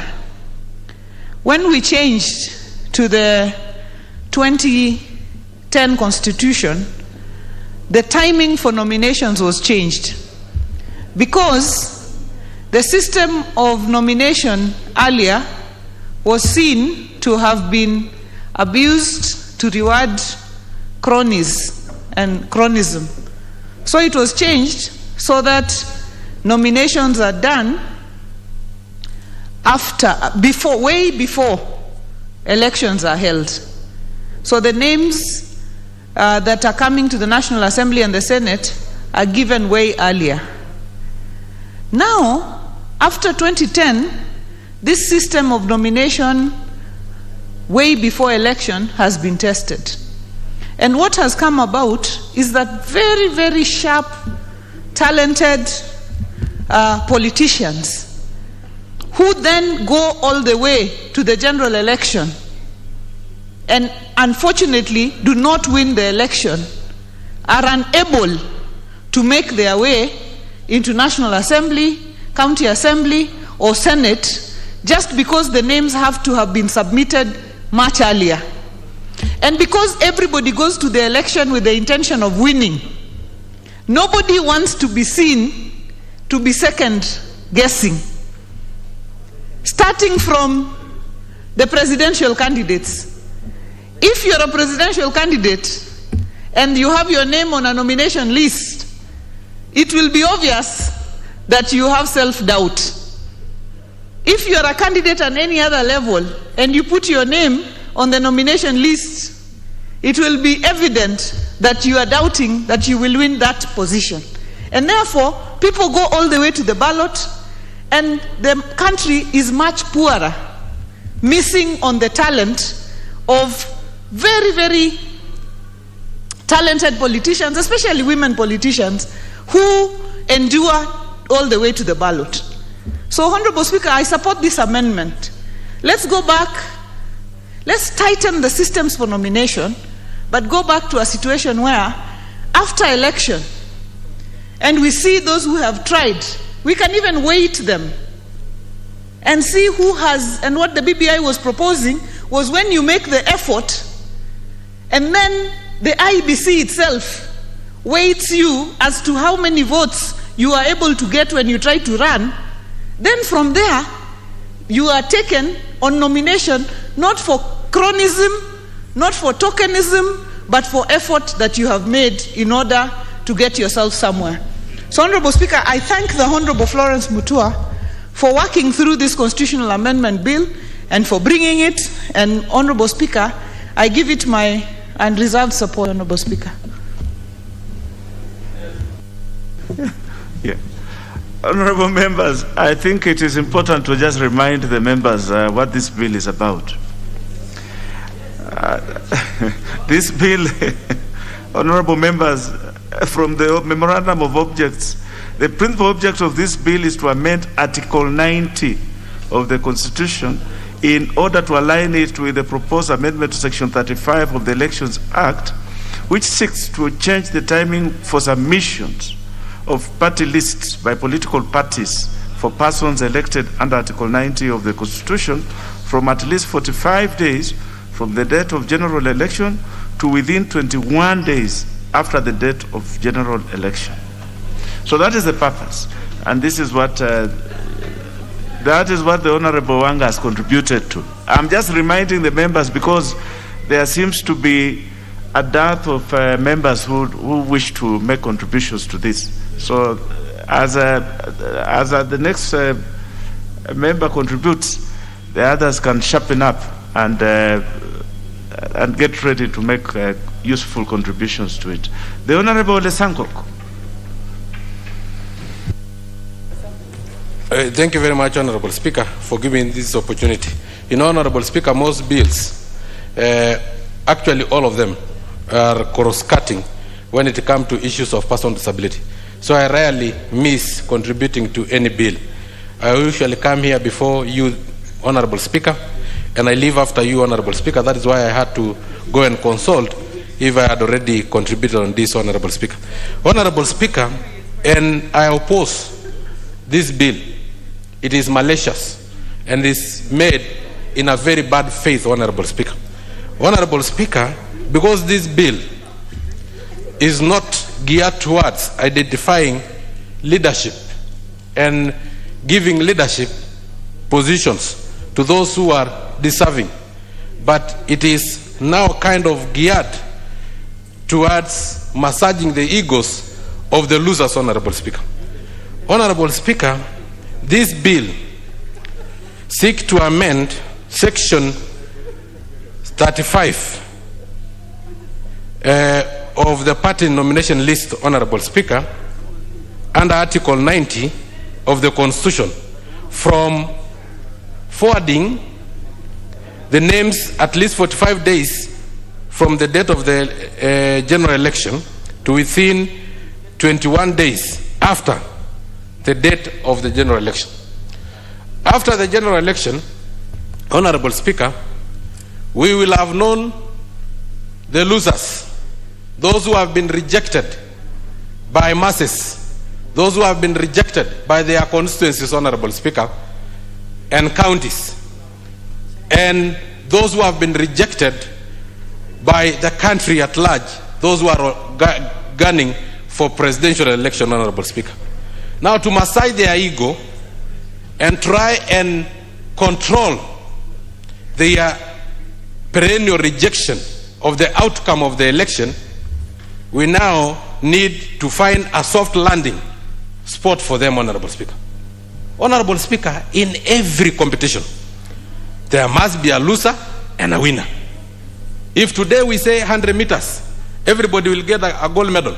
You will find Honorable Sangok with his crutches also competing for the 100 meters as far as everybody get a gold medals. This is what this amendment will do, because there will be no losers, Honorable Speaker. Honorable Speaker, most persons with disabilities will be locked out because most of them will not contest because of the obvious reasons. Honorable Speaker, in a community I come from, a person with disability is referred as a ngoki, meaning a curse. Honorable Speaker. Sometimes referred as a hyena. Honorable Speaker. How do that person contest under the background of those demeaning names, Honorable Speaker? Honorable Speaker, this representation and these nominations were there, Honorable Speaker, to try and bring to par the marginalized citizen of this country. Persons with disability, Honorable Speaker, women, Honorable Speaker, and some communities, Honorable Speaker, that for obvious reasons they cannot even try to contest. And Molo are only almost 3,000. They can never contest for a position of a member of parliament. But courtesy of nomination, Honorable Speaker, they can get representation and represent their people, Honorable Speaker.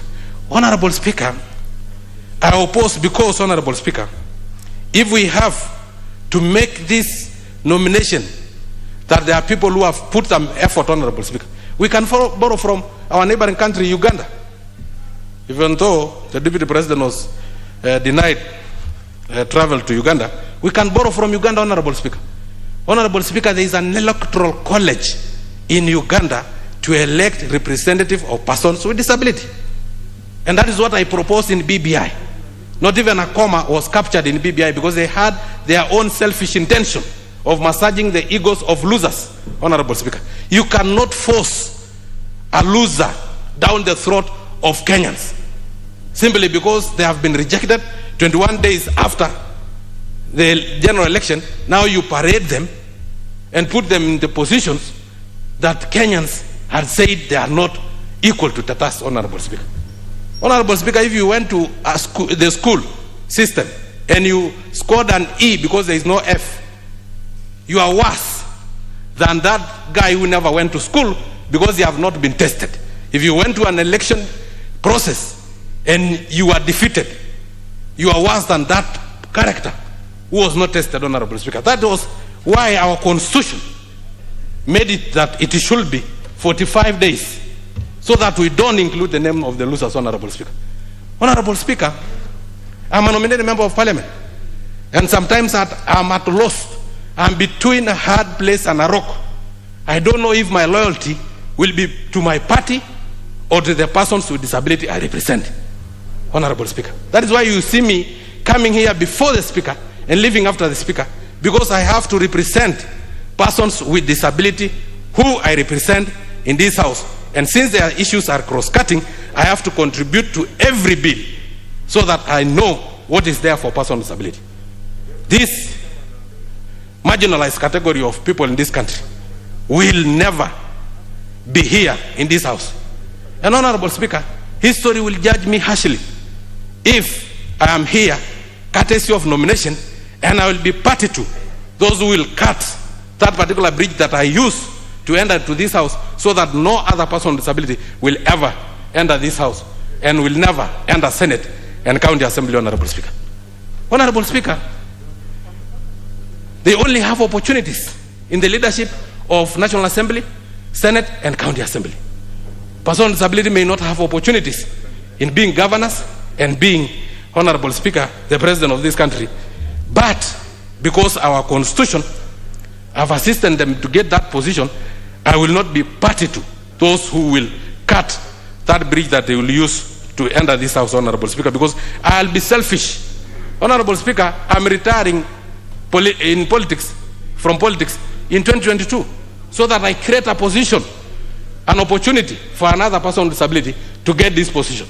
That is what I did when I was the chairman of National Council for Persons with Disability. I retired voluntarily at the age of 38, so that I create an opportunity for another person with disability to showcase their ability beyond disability. We need these people. If we have to, let us have an electoral college that all those marginalized communities can elect their own, so that loyalty does not only lie on the party, but also on the people you represent. Honorable Speaker, I totally oppose this bill. Thank you very much, Honorable Speaker, for giving me an opportunity. The Honorable Sankok. why do you want to limit the scope of the positions that people who are otherwise enabled from limit them from vying for the president of this country or even for governor? They have an opportunity, and I'm sure there are many people who are for lack of a better word, yes, who wish to vie even for president. I know for certain there is Ruben Kagambe, who is my constituent, and he has put his name forward for president, and he's capable. He's capable. So let us not limit people with disability. They have capacity and they have an opportunity to run for these positions. The Honorable Pukose. Thank you, Honorable Speaker, for allowing me to contribute to this constitutional amendment bill sponsored by Honorable Florence Mutua. Honorable Speaker, on the onset, I want to support this amendment. Honorable Speaker, when you say that we change it from putting the party list being submitted 45 days before the general election to 21 days after the general election, I think what it means is that we open up the general election competition to everybody, because those who have been put on the party list, more often they don't participate in the general election. They are waiting to be nominated. And therefore, I think it is opening up so that people can compete. And out of those who compete, those who meet the criteria to be nominated should be able to, the parties can now sit and comfortably decide that these are the people whom we think they should not be locked out of parliament, but can be nominated and they go to parliament. Honorable Speaker. You know, on my friend Honorable Sangok was saying that nominations are reserved for even minorities. We have minorities like and he mentioned the El Molo. I have never seen an El Molo being nominated since independence in this house. Brunge is not an El Molo, he's an Ndorobo in the Senate. Honorable Sangok, you know the problem is that you are my junior, and at times you need to learn. The El Molo are found in the shores of Lake Turkana. Lake Turkana in the past used to be called Lake Rudolph. It is in Turkana area, in the lower side of Lake Turkana. That's where the El Molo live. Brunge is a nominated senator from the Ndorobo, who are from the Kipsigis descent. So these are two different communities. And for the first time, the Ndorobos were actually considered. But what we've been seeing most often is that people submit nominations for people whom they have favors. Because you look at people who are being nominated, it is those who have connections. So I think it will be a fair way for us that everybody goes into elections, fight for his position, then 21 days after the general elections, based on the party strength, the party can now decide that so and so is a useful person representing these interests and can be nominated. To me, I think this is a good amendment and should be supported. Honorable Speaker, just on the same breath, Kenya has just finished the Olympics. The world has finished the Olympics, which was in Tokyo. Unfortunately, I have not seen our athletes being welcomed with bomb and whatever. They have done well, especially Kipchoge, Eliud Kipchoge, who has set a world record for winning twice, back-to-back, the marathon. He can only be compared with other two legends, and this is a legend for us. I think those who are in the Ministry of Sports, they are embarrassing our country. You know, I was watching, I just came from home and I was watching my place, we get NTV Uganda. I was watching the Ugandan side, who won who also got gold medals, and President Museveni fitted them with vehicles and other things, and they were being welcomed with bomb and everything. So why are we behaving the way we are behaving? I think our Ministry of Sports needs to wake up. The athletes have done us proud. We should be proud of our achievement. Being number 19th in the whole world is not a simple achievement. We should be able to welcome our athletes okay. The Honorable Wangwe, what is out of order? Hold on, the Honorable Kose.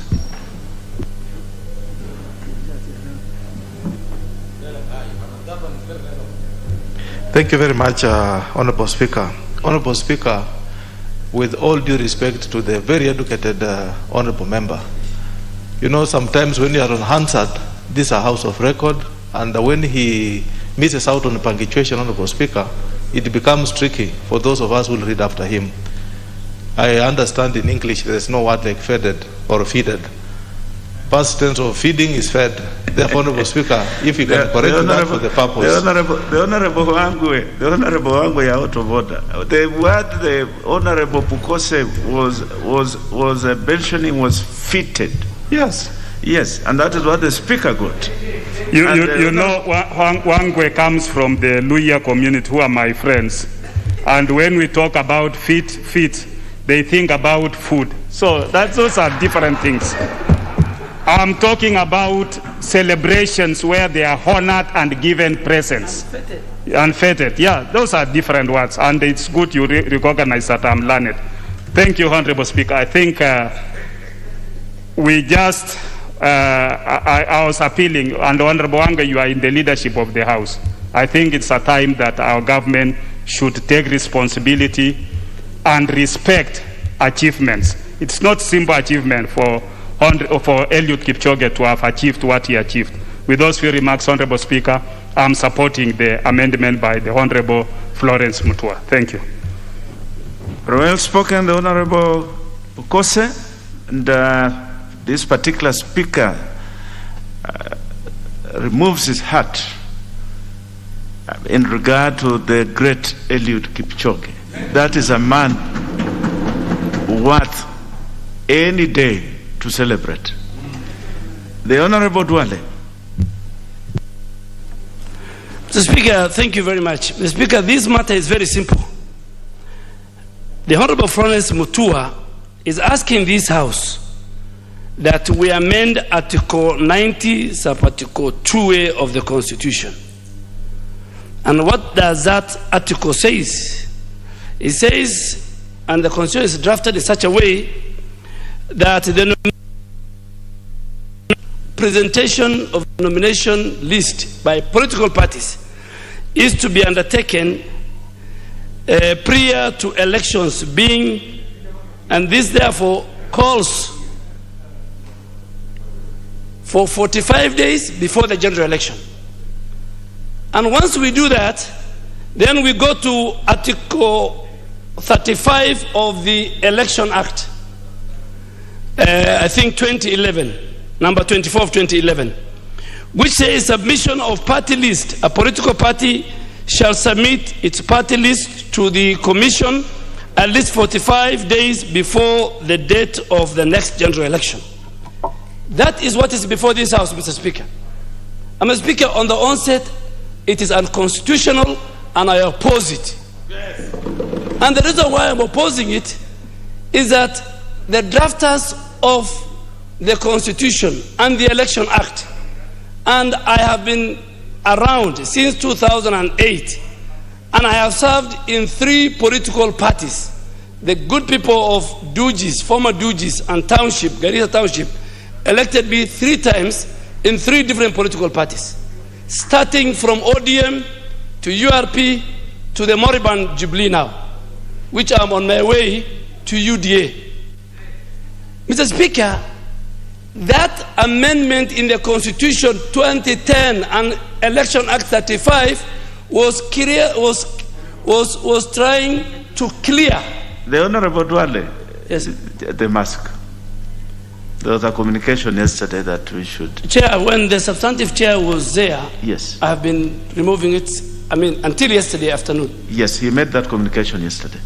Yeah, but yesterday I was here. I left here around 5. Yes. And the speaker was, and even you were there on the chair. Yes.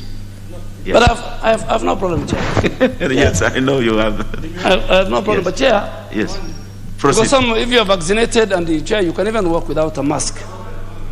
So, Chair, but anyway, let me not lose my thoughts because of a mask. So, Chair, these amendments in the Election Act. The Honorable Dwale, just hold on, just 1 minute, please. The Honorable Yusuf, member for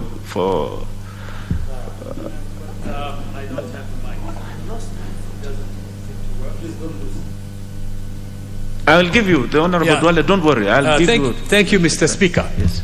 Is the member of Parliament for Garissa Township in order to say the Jubilee Party is a moribund party, the party that brought him into this House, and in which he represents in this particular Parliament? Is he correct? Is he right to call it a moribund party? If that is the case, yes, moribund. The Honorable Dwale, is Jubilee moribund? That is the party that has sponsored you to this House. Chair, it is not, and I didn't want to lose my thought on the bill, but Chair, I have said it, and I want the member for Kamkunji to hear. I am not a hostage of a political party like you. I have been elected 3 times by 3 different political parties. So if you are a hostage of Jubilee, I want to go on record that Jubilee came with 172 members in last general election. Today, it has less than 30 or 40. That calls it and defines it as a moribund. You stay with the Jubilee, I have left it. And you cannot, the choice to join and to leave is provided in the Bill of Rights. I'm using the Bill of Rights. So if you are stuck in Jubilee, don't drag me, member for Kamkunji, and I'm sorry. Chair, let me move. Chair, let me move on my bill. Chair, let me move on my bill. Members, order. The Honorable Dwale, make your contribution. Yes. There is nothing out of order. These parties, honorable members, people join parties at their own will. If the Honorable Dwale chooses to leave a party, that is entirely up to his will. Thank you, Chair. Chair, there are people who are hosting. The Honorable Wangwe, what is even the member for Kisumu is an independent. The Honorable Dwale, hold on. The Honorable Wangwe, what is out of order?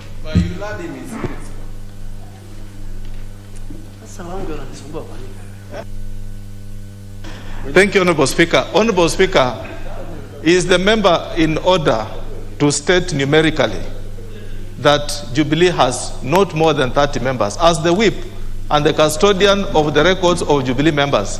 It will be very wrong for that to go on record in the House, yet the numbers for Jubilee membership is not 30. Is he correct, Honorable Speaker, to make that kind of a statement?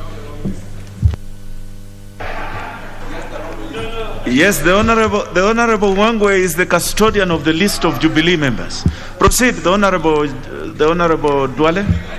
Chair, with the Honorable Wangwe, I want to confirm that even when he needs my vote and my support, he whips me. And until otherwise, because he's my good friend, I listen to him. But in spirit, I am not. So I am on my way out. So the few minutes I am around, I'm sure which is about 6 months. It depends on how Honorable Wangwe and the leader of majority, who are my friends. Chair, so we are being told to amend Article 90, Sub-Article 2A of the Constitution, and further amend Article 35 of the Election Act. Mr. Speaker, from history, political parties, and I can name, political party leaders have been nominating, abusing this system before the advent of the new Constitution at 210. They have been appointing their girlfriends. They have been appointing their relatives. Even today as we speak, Mr. Speaker, sons and daughters and relatives and girlfriends of key political leaders in this country and brothers are serving in the bicameral parliament and in the East Africa community. Mr. Speaker, that is what this current provision is treating. That you must submit your list. That if Honorable Passaris has worked for the party and has a capacity and she has brought resources and votes and she is not your relative and she doesn't want to vie, you must give her the nomination slot. Mr. Speaker, before the submission of the list, before the general election, the leaders and the leadership of political parties cannot play around monkey business because they need the support of everybody. Yes. The moment an election is taking place, a party leader or a party can appoint even their own wives to this house. So there was check and balance. There was a serious check and balance. What will stop William Ruto, Raila Odinga, Kalonzo Musyoka, Moses Wetangula? Of course, Gideon Moi will not get the numbers. His party is too small. And maybe to appoint their relatives because either they have won the election or they have lost the election and they have the list. But this list is supposed to be nominated, is supposed to be provided 45 days to the election, number one, to provide for the seats available for young people, for the seats available for people with disability, for seats available for marginalized groups, for seats available for workers. Mr. Speaker, that's why you see the son of Kalonzo Musyoka in the East Africa Assembly. How does the son of Kalonzo Musyoka qualifies to be a member of the East Africa community? How does the brother of my good friend, my party leader, former party leader, Oburu Odinga, qualifies to be in the East Africa community on an election? How does Beth Mogo qualifies to be in the Senate? Mr. Speaker, there are many. So this was querying. What Honorable Florence Mutua is trying to do is that somebody will compete with Elisha Odhiambo in Gen. The people of Gen have rejected him or her, and then you bring him back to this house through the back door. That is what this amendment is saying. If you choose to compete and you lose, you stay out. If you choose to compete, so you tell your girlfriend, go compete, but when you lose, I will nominate you because I'm the party leader or I'm the SG.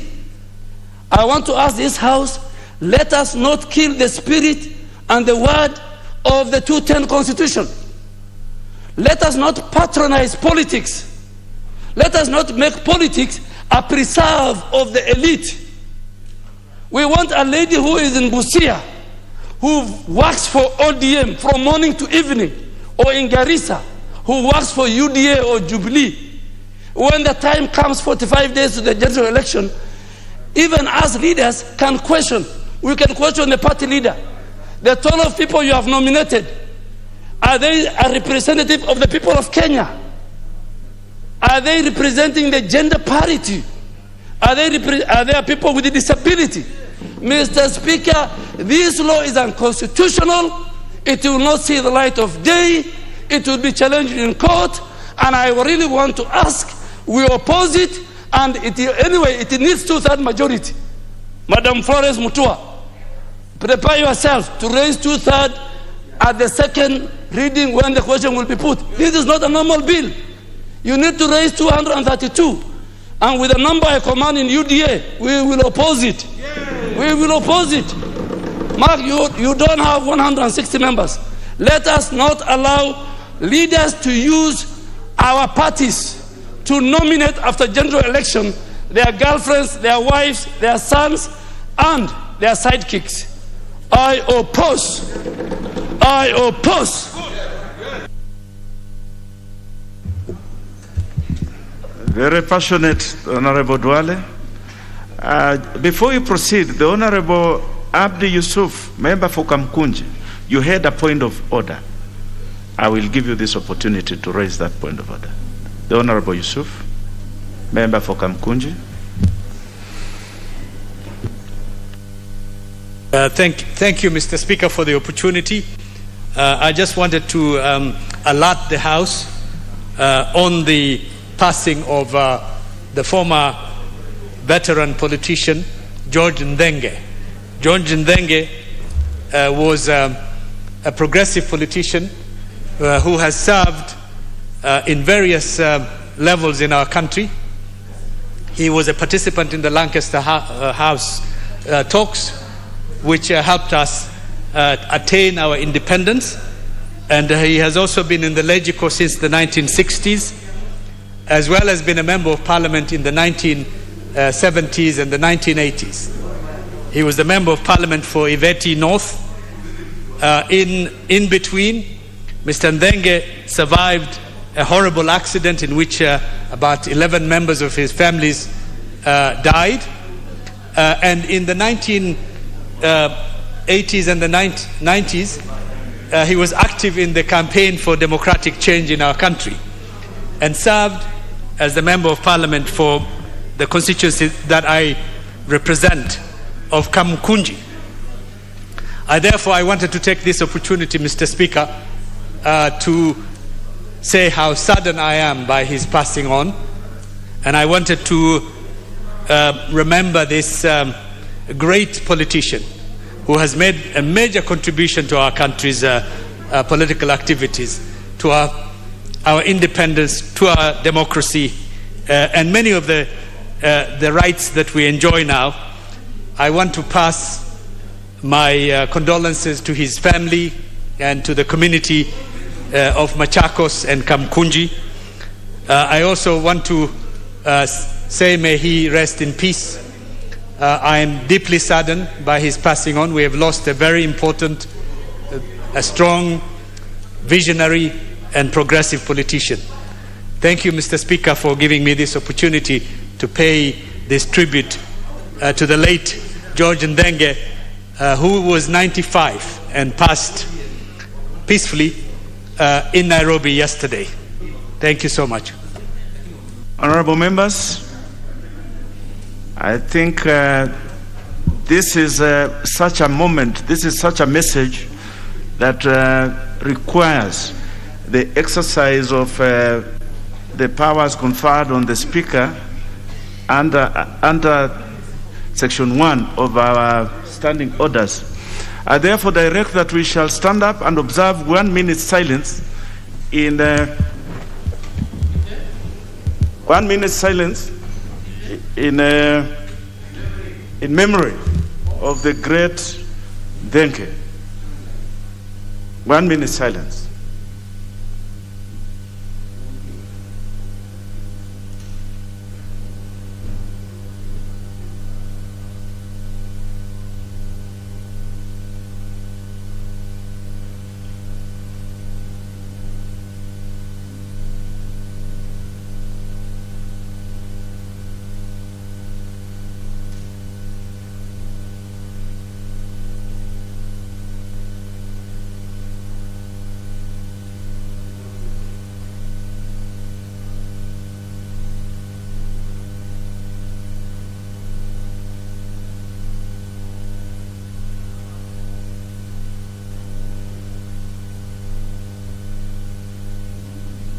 Honorable members, we may resume as proceed.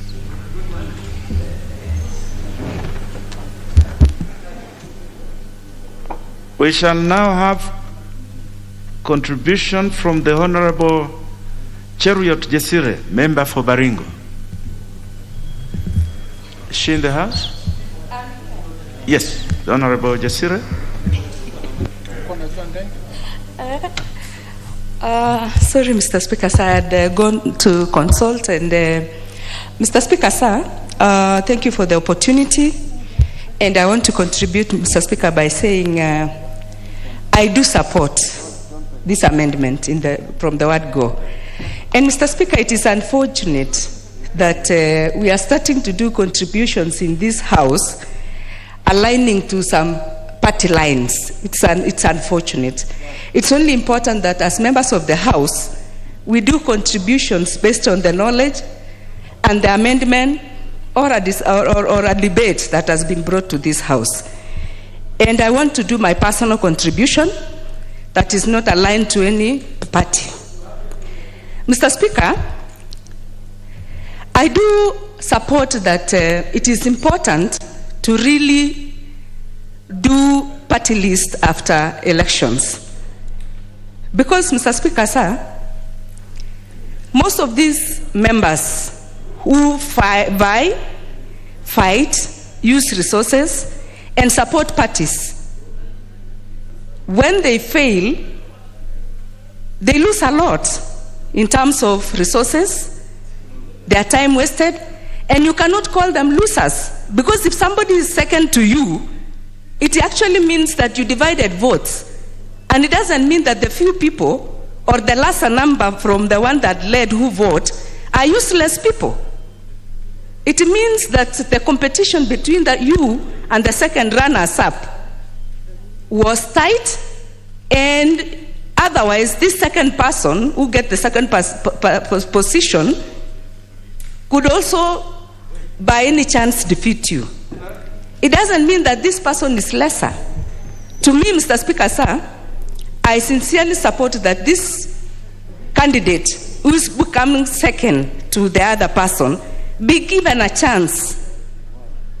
The reason being, this person has worked hard for her own self or his own self, even for the party, other than leaving nominations for friends, Mr. Speaker, sir. These nominations that are left for friends, boyfriends and girlfriends and relatives is otherwise not bringing a good picture. So to me, Mr. Speaker, sir, this party list to be done those 21 days after elections, so that these people who have really lost can get to compensate their hearts for the much they have lost by using lost resources, time, and many other things that they have underwent, even social problems that they undergo after elections. So, Mr. Speaker, sir, I am supporting this amendment, and let people be nominated or given the party list to the party after elections. It is not that we can leave the space for the special groups. That one we cannot compromise because of special groups. We can give some space for special groups and then consider people who have worked hard. Mr. Speaker, sir, at the moment, there are people whom you look at them, you wonder, what was used to actually nominate them? Even when you are running, campaigning, you have never seen them. You have never even heard about them. But when it comes to nominations, they are there in the list. You start asking, who is this? And even elected or nominated in your party. So, Mr. Speaker, sir, unless otherwise stated, this is the way to go. I really support, and thank you, Madam Mheshimiwa Florence, for bringing this amendment. And members, I beg of you that let's not be doing debates in this house aligning to our party lines. It is not healthy. Let's debate soberly. Let's debate objectively, so that we can still hold the integrity that were given to us by the people who elected us, the people we represent, other than coming and doing some things that look like divide and rule in the house. Mr. Speaker, sir, thank you so much for that, and I do support. The Honorable Wangaya Aseka, member for Buisero.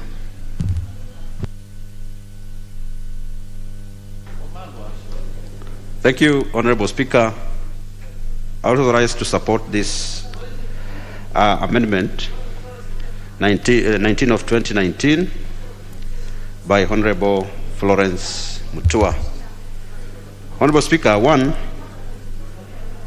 I support it because this amendment will stop what we call party hoppings by politicians in different political parties. Two, this amendment, Mr. Speaker, is also going to encourage competition within political parties. Many politicians will go out, compete. Those who win well will be elected. Those who compete and are well or do present themselves well will be nominated. 3, Mr. Speaker, such will also enable political parties to do what we call thorough vetting after elections. Like us in ANC, Mr. Speaker, you know, we have some members who have been nominated by our party to this House.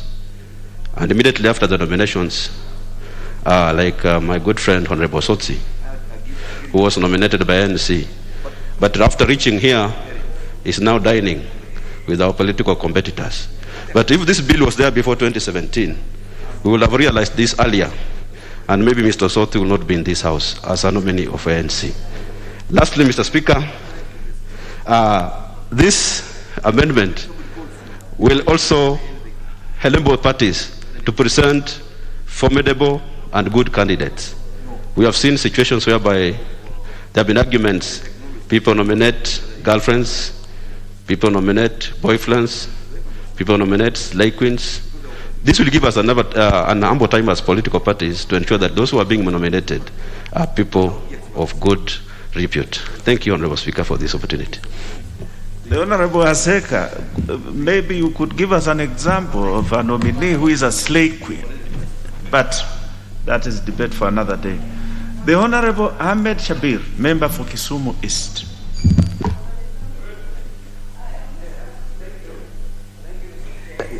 Thank you, Chair. I stand to oppose this nomination, this bill. The reason being, Honorable Speaker, sir, I was in the CKRC, the Constitution Review Commission of Kenya. We sat there for nearly 2 years discussing and with many people. We were my number was 407. And we discussed this particular issue. I remember I was in that committee as well. The idea of nomination hitherto has been misused by all political parties without exception.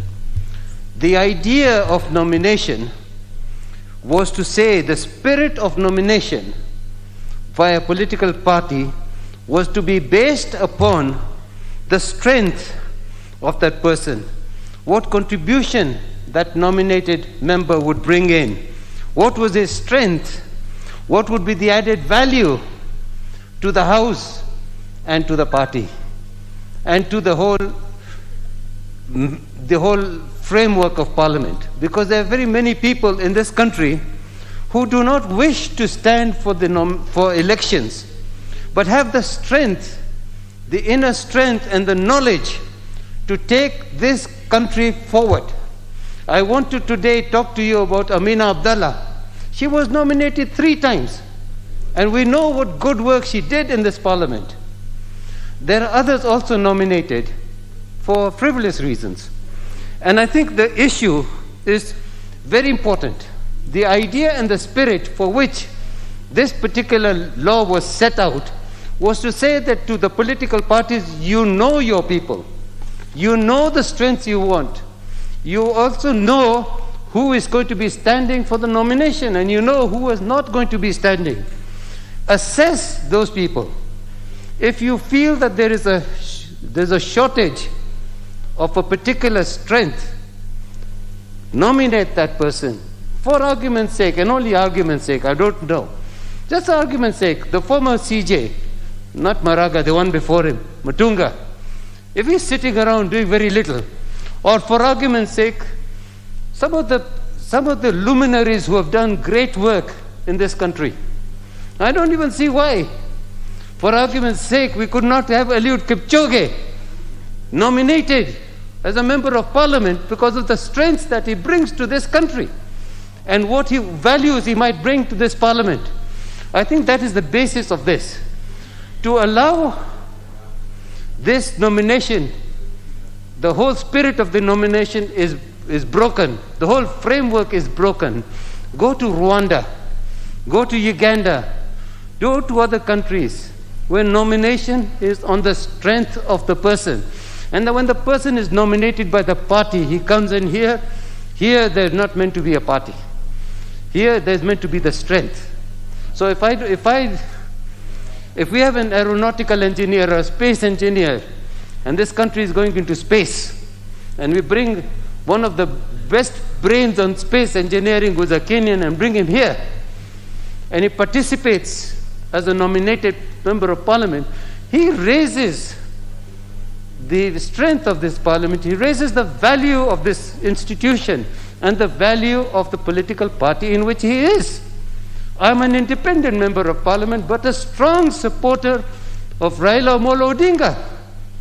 And I will not let down ODM either, because that was the party of my birth. But I'm an independent because of the problems that the party nominations had. And that party nominations are being sorted out. We do not want to go backward, and the Constitution is putting together a framework. And I plead to those who feel that this is important, that you cannot dismantle the Constitution just to suit the person. If you have gone for nomination and you are nominated, like the person who stood against me, he was given the nomination, but he lost. So the people decided. This country depends on the will of the people. If you read the first article number 1 of the Constitution, sovereignty is of the people, not of the party. So if the people decide that so and so is going to be better than that person is nominated for the party, let it be. And let the party understand. Elisha, the Honorable Elisha, what is out of order? Just hold on, the Honorable member for Kisumu East. The Honorable Thiambo, member for Game. What is out of order? With a lot of humility, I think the Honorable Shakil is misdirecting or misreading the point. The point is that the parties, this specific law, the parties are supposed to present their nomination list 45 days before election for people to be nominated, not for people nominated to compete in election. So that's the import. Thank you. Proceed, the Honorable Shabil. I think he misunderstood what I've said. I'd like you to read what it says. The nomination it says within 45 days from the date of the election, there's that list. To change to within 21 days after the general election. So the nomination list can come 21 days after. So what we're saying, and what I'm trying to suggest, is that if you are nominated, if your party thinks you have the strength, and they know, they have intelligence and they know this, then don't go into the nomination. Don't go into the election, because you will lose. And if you lose, and then the party comes and nominates you, that is against the will of the people. So I'm only suggesting that it's not one party, it's every party. And I'm suggesting that the will and the sovereignty of the people is number one. If Kisumu East chose me as an independent, and then for some reason the loser is nominated to come and sit in the same house, how does it look? The loser, if he's a great person, and if he has the ability, he shouldn't have stood in that election, because he knew maybe intelligence said he's not going to make it. But the party must understand that you are taking the creme de la creme to be nominated in the party. And I think that's the best way to say this thing.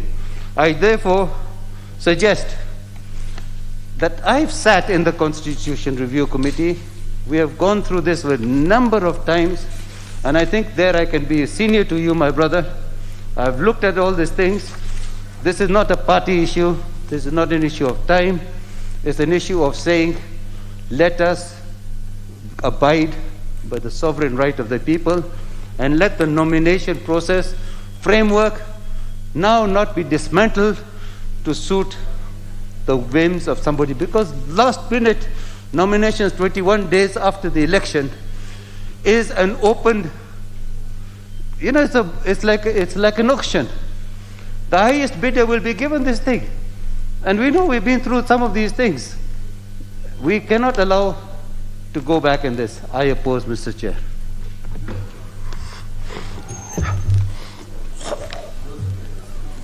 The Honorable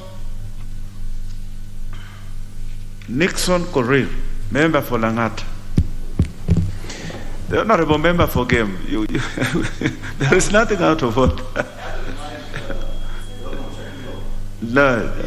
Thank you. It is all right. The Honorable Nixon, make your contribution. Thank you, Mr. Speaker. I rise to support the constitutional amendment bill that proposes that we amend Article 92A of the Constitution and also align it with the Article 35 of Just hold on, the Honorable Nixon. The Honorable Kilonzo, member for Yatta. I think you had consulted with me on the issue of the late George Mthenke. I think it will be appropriate for you or any other member to approach the Speaker so that that issue can be raised in the afternoon session so that members can render their commiserations and in memory of the late George Mthenke. Proceed, the Honorable Nixon. Thank you, Mr. Speaker. I support the amendment, Constitutional Amendment Bill. And I want to say from the onset, Mr. Speaker, what Honorable Frolens is proposing to be amended, there is no part in that amendment that says that nomination should be given to number 2s or number 3s after an election. Mr. Speaker, this amendment is proposing that instead of giving the political parties giving the list 45 days before the election, the political parties should give the list within 21 days after the general election. This, Mr. Speaker, will give political parties an opportunity to be in a better position to decide who to put in the party list, Mr. Speaker, considering the members who have been elected. Because at that particular time, Mr. Speaker, the political parties will actually have a list of members who have been elected, and in terms of balancing, be it regional, be it gender, be it other minority issues, Mr. Speaker, the political parties will be in a better position to make that decision. And Mr. Speaker, a political party, depending on its morality or lack of it, Mr. Speaker, will decide if they want to elect cronies or girlfriend or slave queens, Mr. Speaker. They can put them even 100 days before an election, Mr. Speaker. Even if it is 100 days before an election, if a political party lacks the political morality, they will put their girlfriend even 100 days before election. So that issue should not be, cannot even be sorted, Mr. Speaker. It shouldn't be an issue that if a party list is given after an election, then it will be abused. If a party was to abuse that list, it will abuse it even before a general election. We are complaining, Mr. Speaker, I had members saying some of the members who are nominated are brothers or a girlfriend to some of the members, even as the Constitution is right now. So, Mr. Speaker, I want to support this amendment bill because, to me, Mr. Speaker, this amendment will give an opportunity to political parties to make informed decision after an election. Mr. Speaker, also, this amendment will also push political parties to support, for example, women who are vied for position, knowing that if more women are elected, then in terms of the party list that they'll be giving after election, there will be a deficit that requires even more men to be nominated, Mr. Speaker. So men will also support women in election, Mr. Speaker. Mr. Speaker, the bill, Mr. Speaker, the bill of proposing that we give the party list, the amendment bill that proposed that we give the party list 21 days after nomination is also advantageous in terms of we will get to know the members that give much contribution to political parties. If you give the list 45 days to the election, Mr. Speaker, That means if a member is gazetted that they are in the list, then they will stop contributing to the political parties. But if the list is given after the election, then members who are supporting political parties will make contribution until the election day, because they know the list will be given after election. And there is no better contribution, Mr. Speaker, than participating in the actual election. And it is not a crime, Mr. Speaker, that when you vie for a political position, that after you vie, then it is, and you become number 2, number 3, number 4, then that you are supposed to be disqualified because you have vied. In fact, political parties should give more support to members who have actually tried and vied. Mr. Speaker, I want to support it, and I hope, Mr. Speaker, no one will mislead this House that in this proposed amendment, it is saying that number 2s or number 3s in election position should be the one given nomination. And who knows, Mr. Speaker, we are here today. Tomorrow you can be number 2 and number 3, and you also wish to be nominated. It will be wrong to have a law that bars anyone who has vied from nomination, Mr. Speaker. I support. The Honorable Passaris, Rosanna, member for Nairobi. Thank you, Mr. Speaker. Mr. Speaker, I stand to support the constitutional amendment, the Constitution of Kenya Amendment Bill, National Assembly Bill number 19 of 2019, brought by the Honorable Florence Mutua. Mr. Speaker, as I stand here, I support that the party list should be given after the elections. And I also want to tell, first of all, I want to commend my colleague from Nairobi, Nixon Korir, for everything that he said. He actually took a position based on the amendment, based on the need to have more women in parliament. And I also like the way he ended when he said, we will reach a point where we don't have to say girlfriends, we will say more men. You know, it is really a shame that we've made nominations look like it's an award. We call women slay queens, flower girls, girlfriends. This is the problem with lack of gender balance, where you don't have enough women, so you look down on the other gender. If we have the party list given after the elections, we avoid what we're trying to achieve with the BBI. The winner takes it all. This country has seen elections become competitions that actually lead to death of your constituents, death of innocent people, maiming of people, insults and hatred. If Honorable Shebesh were nominated to this House after I won the woman rep position, I would have welcomed her properly, because we conducted elections in a civil manner. We were not enemies. We were two women looking to serve a county with a lot of passion for this county, with a lot of love for this county. The reason why the president, in his wisdom, came up with the position of CAS, which actually ended up giving Shebesh a position, was because the party lists being given 45 days before the election, right, ends up omitting people that should probably and most likely be in this House. We have a lot of people that lose elections. And you know, when Honorable Shakir was speaking here, and he was saying that the person who contested against him should have known better, should have known that he shouldn't have contested because he shouldn't have won. No, we go into elections to choose the best leader. Sometimes it might not have been a free and fair election. Sometimes there could have been bribery. Sometimes the best person did not get that job. And the people who also elected the one who did not win, are they not Kenyans? So if you have an election where you have 100,000 people, 51,000 people elected one person, and that person comes to the House, what about the 49,000 people? They also would require representation. They're also Kenyans. They chose someone else. They want that someone else also to lead them. So when we come up with this amendment, we allow number 2 to come to the House. And then when they come to the House, each one has their position. They are members of parliament. One will have the position to serve the constituency with the budgets given the Constituency Development Fund. The one who is nominated will come here and also serve the same people. So when you say that you do not want the amendment, the list of nominated members to come after 21 days, it's because you do not feel that the people who did not vote for you also need representation. I know that when we become leaders and we're elected, we represent everyone. But this country is politically divided in such a negative way.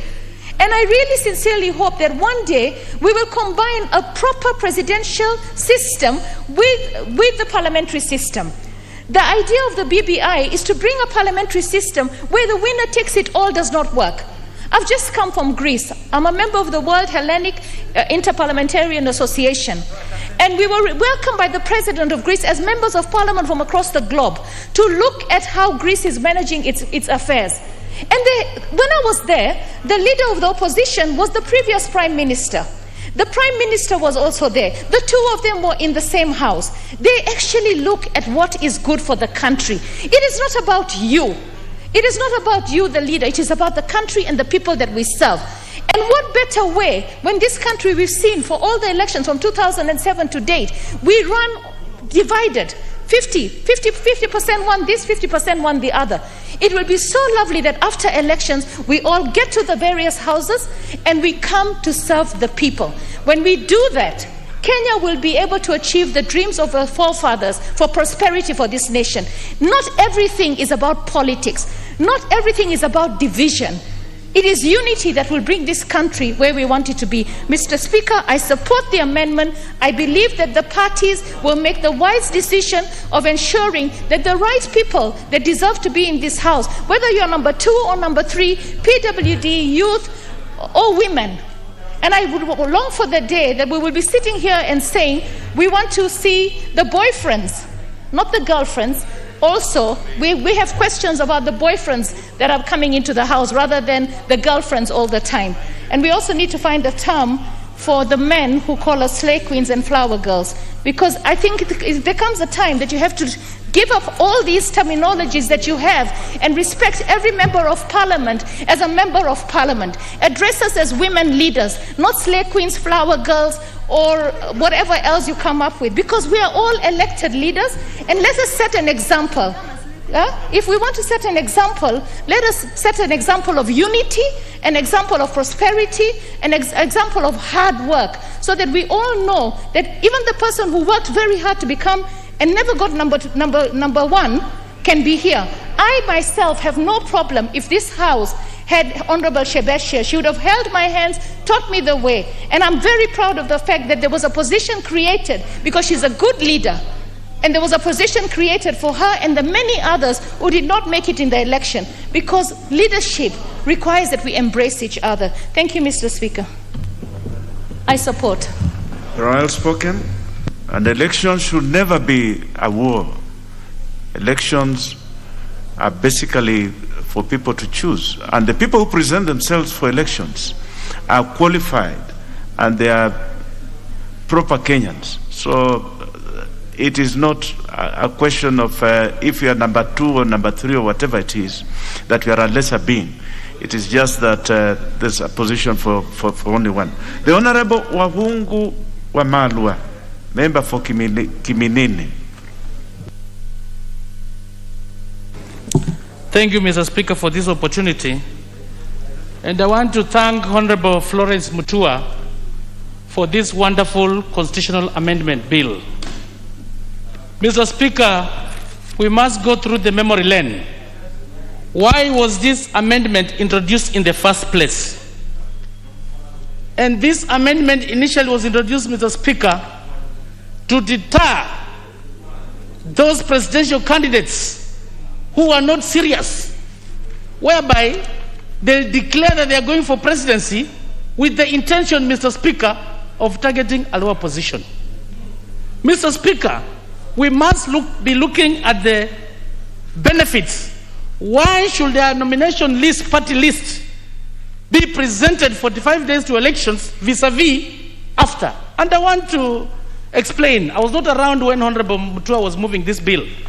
One of the things, Mr. Speaker, we've had a lot of court cases from the party list.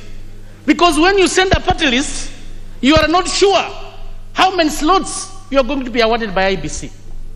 because it's before. But when you are given an opportunity, Mr. Speaker, to present the party list afterwards, you'll have known the exact number. If it's ODM or Ford Kenya, if you're presenting the nomination list, you will be told from the way you have behaved or performed in this general election, you've won 26. Therefore, it goes without saying that you are rewarded 2 slots for purposes of nomination. So the party will nominate specifically 2 slots. Honorable Jennifer Shamala is a case here. She was nominated here, and the matter went to court because there was number 1, number 2, number 3 on the list. You are just doing like fishing expedition. But when you present the list after elections, Mr. Speaker, you will know the specifics. That as ODM or as Ford Kenya, I only have 1 slot instead of 2 or 3. That is one benefit. Okay? So the issues of going to court, wherever, it'll be something of the past. Secondly, when you read Article 90, Mr. Speaker, it clearly says that these political parties that nominate, not independent parties. Article 38 of the Constitution under the Bill of Rights, Mr. Speaker, every Kenyan has a right to join a political party of choice. So if you're an independent candidate like Honorable Shabir, you decided you have no option to nominate. But as a political party, there are efforts you put in place. To register a political party, there's so much that you go through. And that's why under Article 90, Mr. Speaker, it is the political parties that nominate. And for you to nominate somebody in a party, Mr. Speaker, it is about rewarding performance. We have something in the political parties called party loyalty. If you nominate someone in advance, Mr. Speaker, is away, is on the list, there will not be party discipline. He can decide to go his way, Mr. Speaker. You know how difficult it is to remove someone from this parliament as a result of party discipline. Many people have tried. ODM tried, they failed. So it is important, Mr. Speaker, that you will measure somebody's performance, you will measure somebody's party discipline, then you are assured the role this person has contributed to the success of your political party. And that's why it clearly says that a political party will be given seats to nominate proportionately, depending on how many seats you've won. If you've won many seats, you'll be given more seats to nominate proportionately. And it should reward the people who contributed in terms of getting those positions. How will you measure somebody's performance, Mr. Speaker, if the results are not yet out? Until the results are out is when you'll see the value that so-and-so has contributed from that particular county. I heard yesterday night Governor Kingi talking about of how much he contributed in terms of the performance of ODM in Kilifi. Because after the results came out, you can measure somebody's performance. There is a professor, Mr. Speaker, Professor Emeritus, Professor Victor Vroom, the theory of expectance and motivation, where this professor talks of issues of instrumentality, that you reward someone based on the performance, what you bring on board. So, Mr. Speaker, it is important that we shall amend this. It's not an issue of slay queen or boyfriends, no. We are saying, let's nominate after elections. You'll have measured somebody's performance. I've talked about the issues of party discipline. Some people, once they know they're on the list, elections come, somebody has relocated, has gone somewhere. This is about the discipline in the party. And that's why it adds value for someone to be nominated after the elections. Mr. Speaker, about the 2/3 gender rule, I wish Honorable Dwale was here. We've tried to get the 2/3 gender rule, Mr. Speaker. It's been a problem. And in one of the recommendations, Mr. Speaker, we said, the 2/3, we are saying, the position should not just be given for women for the sake of it. Let us reward the women who have put effort in place, have tried to run for these seats, Mr. Speaker. And I remember, we worked on this bill with the former member of parliament for Nyeri, Nyokabi. And you are saying, these seats should not just be given for the women for free. Let's look at the women for purposes of 2/3 gender. A woman who has put some effort in trying to come to parliament, Mr. Speaker. So it will also be a good way of trying to reward the women who who have put effort in place in winning these seats. And we had proposed earlier on that positions should be given to the best women. So this bill is coming to sort out so many problems, Mr. Speaker. Rewarding those who have tried and also helping in solving the problem of the two-third gender rule, Mr. Speaker. Mr. Speaker, I want to demystify the issue of saying that we are going to replace slave queens. No. Or to replace boyfriends. No. If somebody has made an effort, and let's say he was number 2, why should he not be nominated? Again, Mr. Speaker, in this House, we have very good legislators. The ranking members, some of us had wished Mother Karua was in this House. Because before we came here, we could see how she contributed in the quality of debate. But unfortunately, she's not here. But on such an opportunity, Mr. Speaker, you can nominate someone because of the value that is going to add as far as the debate of this floor of the House is concerned. With such an opportunity, Mr. Speaker, you can actually nominate. When we've been talking about the issues of inclusivity, and I've heard His Excellency the President saying that if you won by these millions, and Raila Odinga won by these millions, instead of this person wallowing somewhere, we'll have an opportunity to come and add value as far as this floor is concerned. So this bill, Mr. Speaker, I'm urging honorable members, when a bill comes on this floor, it ceases to be an issue of political inclinations. We must debate objectively, Mr. Speaker, for the sake of value addition. If you are lucky today, tomorrow it will not be the same. So I'm humbly requesting the honorable members who are here that we support this bill. This bill, Mr. Speaker, if you read it carefully, under Article 97, it is going to help with the National Assembly where people will be nominated of the special interest. Even we have the disabled people who have been contesting, Mr. Speaker. When you go to Mumias, there's an honorable member who was a former senator who was nominated. She went and contested for the seat of an MCA in Mumias. And this lady, she's won. It does not matter, or it does not mean that if you are disabled, Mr. Speaker, you cannot run for the position. That will be taken care of as far as special interest is concerned. When it comes to the Senate, Mr. Speaker, under Article 98, the Senate, the 16 women, in fact, will be eliminating the issue of slave queens. Because people will not just nominate anyone. They'll only nominate those people who have added value and those people who have attempted, Mr. Speaker, to contest for the seats. And if you are giving the second best, the criteria of the 16 women going to the Senate, Mr. Speaker, it's been questionable. Some of them go there, their value addition has been a problem. But when you wait afterwards, and you've seen the women that put a deliberate effort, Mr. Speaker, they can be rewarded. Come to Article 177, because this amendment, Mr. Speaker, if it does not touch on 177, we should even amend it further. Under Article 177 is about the county assembly, Mr. Speaker, and I think it should be involved. The county assembly, Mr. Speaker, it is good. Under 177, the nomination has been coming, you push it, but now they look at the issue of balancing the two-third gender. So we should be able to harmonize in the National Assembly, in the Senate, and in the county assembly. But I want to thank Honorable Florence, to bring up, Mr. Speaker, a constitutional amendment bill. It needs a lot of effort, a lot of public participation. So that I'm requesting the honorable members that we support this bill, and the time of... Yes, give Honorable Chris 1 minute. So when it comes to the time of voting, Mr. Speaker, we'll encourage honorable members to come here as many as possible.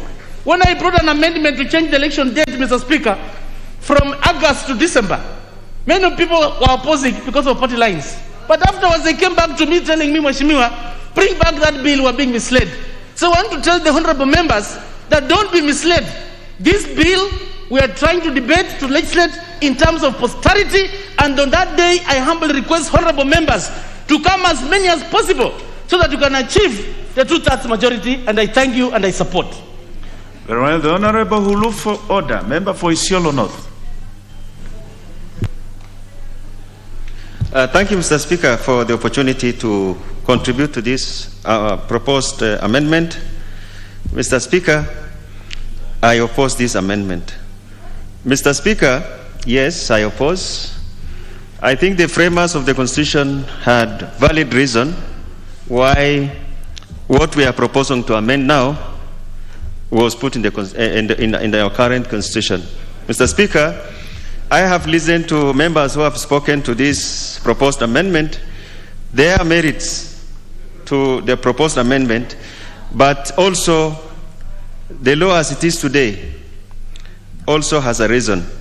Mr. Speaker, when the list is submitted before elections, the voters have opportunity to look at the list and sometimes decide on the basis of that list not to support a particular political party or support it. The Honorable Chris Wamalo, that is out of order. Member in order, Mr. Speaker, to mislead the House by saying that list the voters have an opportunity to look at it. This list, Mr. Speaker, I don't think the voters contribute in any way. It is not there. So you should not mislead and say the voters will decide when they see the list. Mr. Speaker, all Kenyans have right to information, public information. They are gazetted. The Honorable order proceed. Yes. Yeah, I think, Mr. Speaker, it's important that we oppose, we retain the law that regulates the submission of the party list as it is. If the parties are serious, and in the past, actually, most political parties have expressed seriousness in terms of submitting lists which have ended up being nominated to this House, and they have added value both to parties and also to National Assembly and also the county assemblies. We have cases like Justice Njoki Ndungu. We know her track records, what she has left behind. We have Senator Sakaja, when he was nominated by TNA, the kind of contribution he has made in terms of legislation for the specific interest group he was representing, which was youth then. Amina Abdallah has been mentioned, and so on and so forth. The intention, from listening to my colleagues who are supporting this amendment, I think the intention seems to be to reward those who have contested and lost. I don't think it is right. If I've contested and lost before, and I would have declined if any party offered me nomination after I have lost. It's not right. And ideally, if you contest in a specific geographical constituency. It could be a constituency in any counties in the north, in Nairobi, in Western, and so on and so forth. But ideally, a nomination is supposed to take care of people who are not able to win, but they have special knowledge, special skills, and they have passionately served their parties. And the parties have recognized their professional service to the parties, and as a result of that, they have been suggested and they have been put on the party list. If we go by what is proposed, that is what we are going to lose. And it's on the basis of this that I oppose this amendment. Thank you very much, Mr. Speaker. The Honorable Rosa Boyu, member for Kisumu. Mr. Speaker, thank you for this opportunity. And right from the onset, I'd like to say that I support the Constitutional Amendment number 19 of 2019. Mr. Speaker, the sole reason why the initial amendment was made was because of fairness. Mr. Speaker, many times nomination slots were decided upon by individuals without any criteria or without any rationale. There was therefore an outcry by people who thought that they deserved to be nominated and were not nominated. There was an outcry that there was too much favoritism. And because of that, this amendment was put in place. That list of members who are to be nominated should be put in place or lodged with IEBC 45 days before the general election, and it should be a closed list. Meaning that after a party lodges this list with the IEBC, nobody can open it. And that was fair then. But, Mr. Speaker, from experience, it has turned out that that effort has locked out very many capable people who could have been nominated or who ought to have been nominated. Mr. Speaker, we know that nominations target women, target youth, target people living with disability because they are considered to be the vulnerable group in terms of an election contest. Mr. Speaker, I speak from experience. In 2007, I contested for the seat of Kisumu Town West and had a real fight, political fight, Mr. Speaker, with my colleague, Honorable Olago Alwoj. Despite the fact that I got thousands of votes, when the nomination list was out, I was not considered for that, despite the fact that I put up a strong political contest and showed that indeed I could be a strong politician. Mr. Speaker, in 2013, I contested for the seat of MP in Kisumu West constituency, again against my colleague, Honorable Olago Alwoj. Between the two of us, there was a difference of 900 votes. Mr. Speaker, I didn't make my way to this parliament because the list had already been given in advance. Mr. Speaker, my whole point is, election is a political contest, and we have strong people amongst the vulnerable groups who need to be brought up, who put up very good shows in the contest, but do not find their way into parliament. Mr. Speaker, I support this amendment because if the list comes after the elections, there will be due consideration of those strong candidates who have shown that they are politically capable to represent or to be representatives of the people in this House. Mr. Speaker, when you do give a list after the elections, the party is in a position to actually look at the members who have been elected on their ticket and to identify any gaps or any strengths that might be missing from those membership. Mr. Speaker, the party then has an opportunity to say, for example, that I need a lawyer, and out of all my elected members, I do not have a lawyer. And they have an opportunity to nominate a lawyer so that a lawyer can be part of its representation in Parliament. Mr. Speaker, if the list is given before elections, the party will not have such an opportunity. Mr. Speaker, my good friend talked about the two-thirds gender rule. We know that this Parliament has grappled with the two-thirds gender rule for a long time, and it has not been successful. And we know that the opposition has mainly come up from members who felt that we should do away with tokenism. Mr. Speaker, if we do nominations after elections or provide the list after elections, we'll be able to pick up or to pick out those members who are best losers or who have gotten a certain percentage of votes to also be included in Parliament.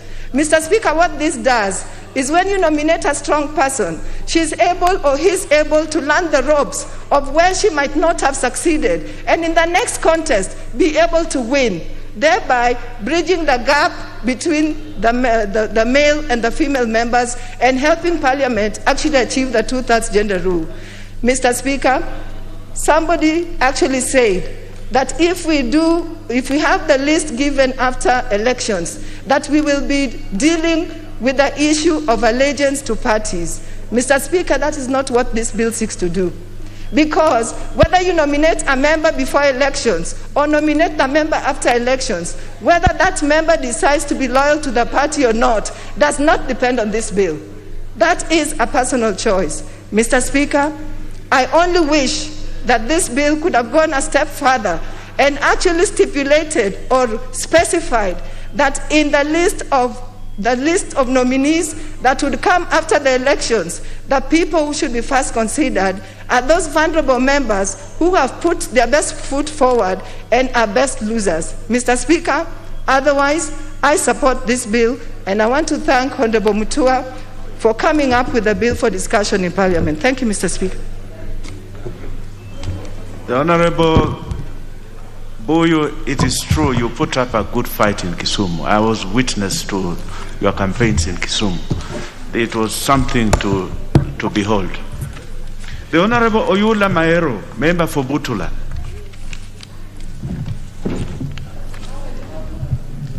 Thank you, Mr. Speaker, for giving me this opportunity to also contribute to this amendment bill. Mr. Speaker, I want to start by congratulating Honorable Mutua for coming up with this amendment, which I believe is timely.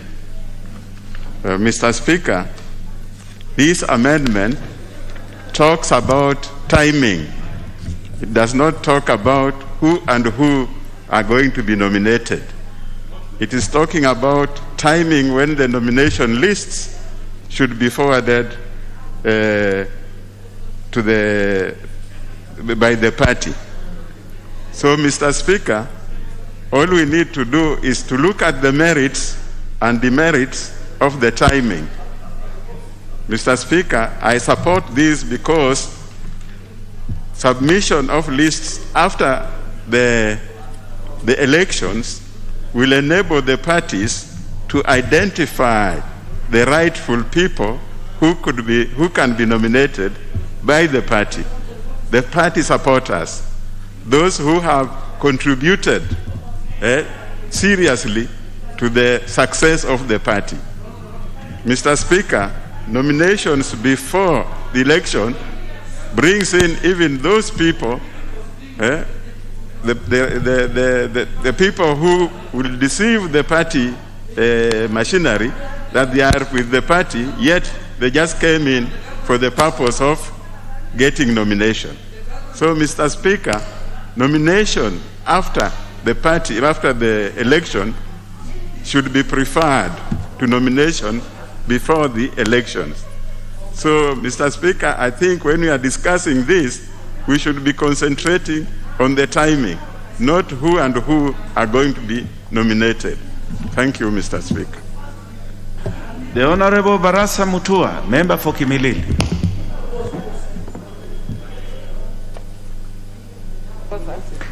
Thank you, Honorable Speaker, for giving me this opportunity also to contribute to this amendment. I have listened to very many members who are supporting these amendments, but Honorable Speaker, I am not persuaded that these amendments will provide any value that is of public interest, because those who are saying that people will participate in elections and lose, and that their way must be found so that they can be able to come into this house. Honorable Speaker, I want to remind them that the list of potential nominees is forwarded to IEBC by political parties.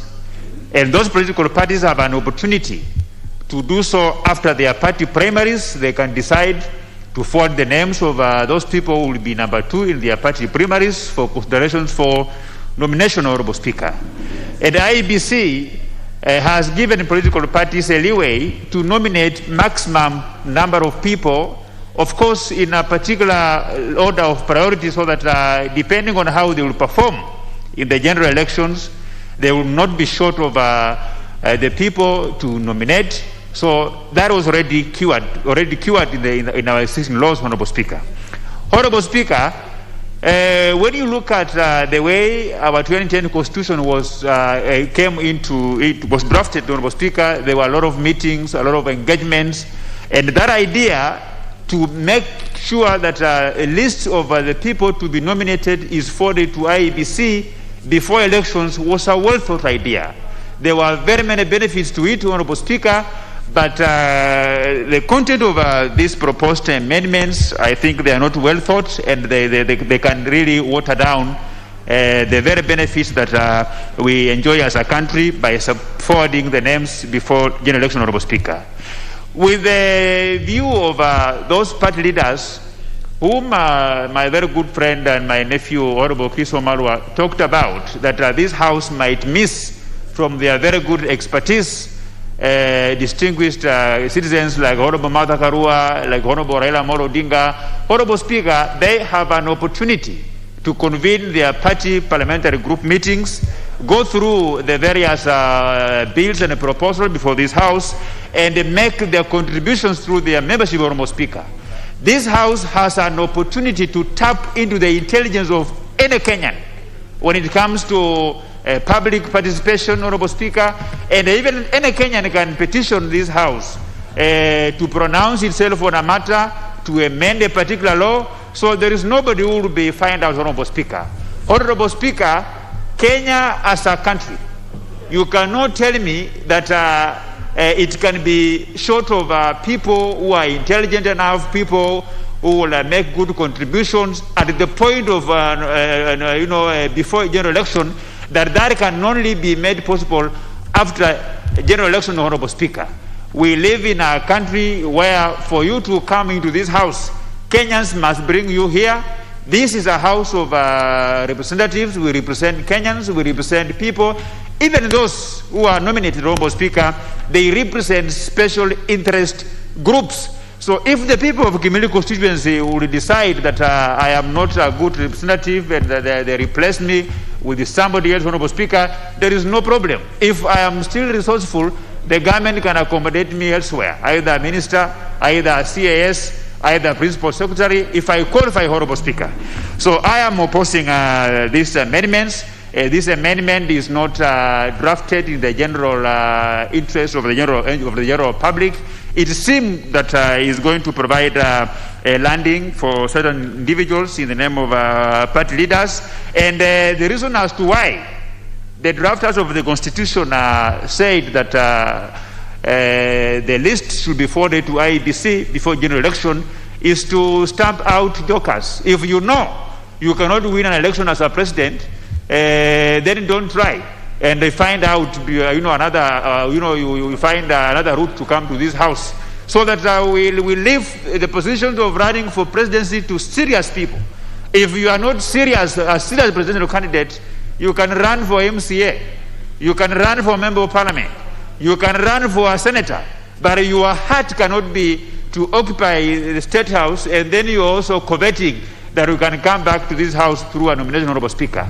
Honorable Speaker, the law the way it is now, it makes the process of coming up with a list to be forwarded to IEBC a bit competitive in a good way, in a manner that will add value. You know, competition breeds value, Honorable Speaker, because you will have time to sit down and analyze the potential people that you will put in the party list, Honorable Speaker. But after the general election, the competition will not be healthy. It will be for those people of the ruling class within a particular party, because we'll have a number of members of parliament who will have lost. We may have senior leaders of that party who could have lost an election, Honorable Speaker, and they will want to put themselves on the list on that nomination list, Honorable Speaker. So for us to cure that element of patronism, that element of taking advantage, conflict of interest, taking advantage of the position holding the party to decide who makes it to the list of nomination, Honorable Speaker, is to ensure that these proposed amendments doesn't see light of the day, Honorable Speaker. But I really want to thank the Honorable Florence Mutua and challenge other members of Parliament who are here that you don't have to spend too much money in the name of BBI and changing all raft of laws. We can simply better this existing constitution by piecemeal constitutional amendments like this one, Honorable Speaker, and that so that we can move forward as a country, Honorable Speaker. Honorable Speaker, I really want to ask members that laws are made for posterity, not for an individual. So if you look at the intentions of the drafters of the Constitution, especially on this Article 90 and Section 35, they had very good intentions. They actually cured so many problems, which these proposed amendments will water down. These proposed amendments will open another can of worms, Honorable Speaker, that we will see a situation where after general elections, a few individuals will not have time. They will sit somewhere. They will try to cook and come up with a list which will not be well thought, to be with a view of actually, providing a soft landing for those who will have lost in the general elections. The argument of some members that we have very good people whom after the general election become number 2. And there are ways for them to be here, doesn't hold any water, Honorable Speaker. Like I said when I began opposing this bill, is that the powers to the responsibility of forwarding the names to IEBC lies in the hands of a party, and that party has an opportunity to do so after their party primaries. A party that wins an election has got no business with how the other party of a second best will find a way for that kind of a person, Honorable Speaker. So we should maintain the law the way it is now, and we should also come out in large numbers during voting to shoot down this bill, if not absconding, Honorable Speaker, to deny them quorum, and we will do so because this constitutional amendment is not guided by the common good of the whole country, but maybe it's guided by certain parties who feel that their party leaders are out of this house and that a way must be found for them to come here, but because of their own poor internal party organs, party systems, they cannot hold parliamentary group meetings to be able to discuss any matter that is before to this house, and that they cannot be able to sneak their interest into this house through their membership of their party, Honorable Speaker. We are not going to assist them tap into the intelligence of their party leader if it's a good person. You only have one way to ensure that the party leaders will always convene meaningful parliamentary group meetings to discuss bills, to originate bills, to improve bills, Honorable Speaker. But if they continue sleeping, let them continue sleeping. This country would not have a shortage of intelligent people who can pick up these nominations, Honorable Speaker. With those very many remarks, I oppose these amendments. The Honorable Anyonyi Kevin, member for Kwanza. Mr. Speaker, thank you very much for the chance. I want to take this opportunity to thank Honorable Florence Mutua for coming up with this amendment. And the reality, Mr. Speaker, is that after the election, depending on how the party has performed, will then be given the slot. If you have more than maybe 10, 20, 30, depending, then they're given you the slot to fill. And the party sits down and look at the shortfalls of the requirement in the party. Maybe those who have gone through could be, they don't have a lawyer or something like that, somebody technical. So that's the time now, the party sits down and look at those who have, one, contributed to the party, two, the reality of those, not necessarily that he has contested, but during the this is a reality, members of parliament. This is a reality. That so and so contributed so much, he is very loyal, and I know he has even contributed in terms of finances, whatever, or mobilization. Then they look at that and then they say, look, now this Mr. X or Mrs. X comes in, and then depending on the slot, this is a reality.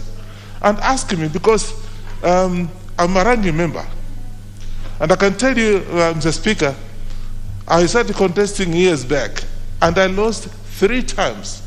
As one time, I beat a minister. I don't want to name it here. I beat him hands down. And then I was called by the party. Now look, because a minister has been contributing, has been doing this and that, leave it to this particular minister to be nominated, and for you, you can be given something else. So that depending on the reality on the ground, depending on what the party has come up with. So then the party knows there's maybe they don't have somebody who can do the PR, so that can be nominated to help the party do whatever can be done. Secondly, how many people?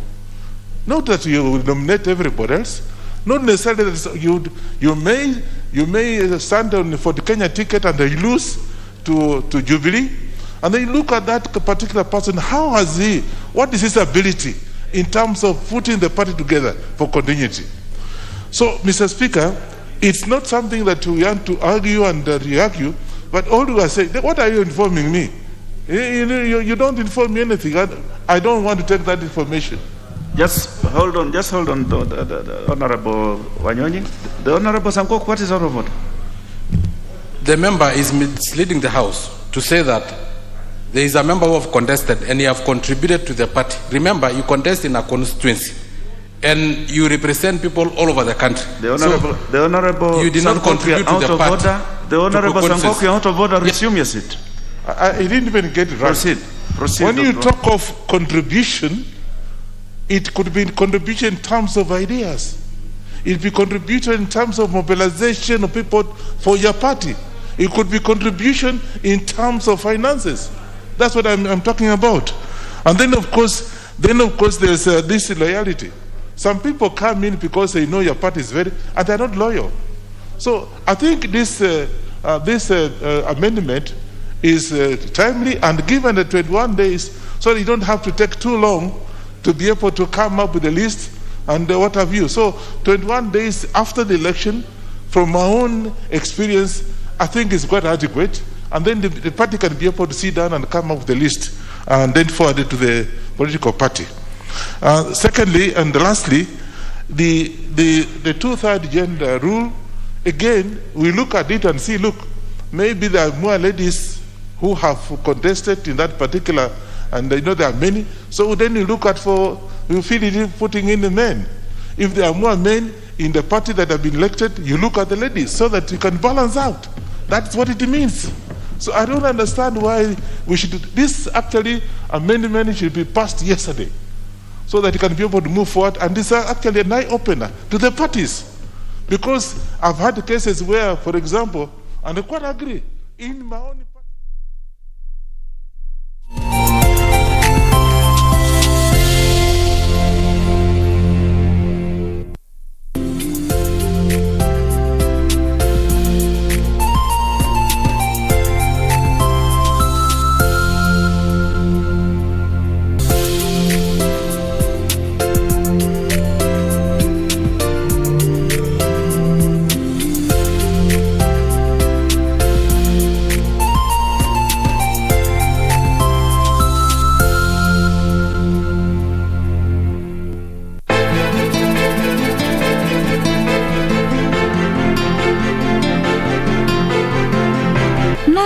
Kumwalia madonge mpaka unchafuka kiasi hichi.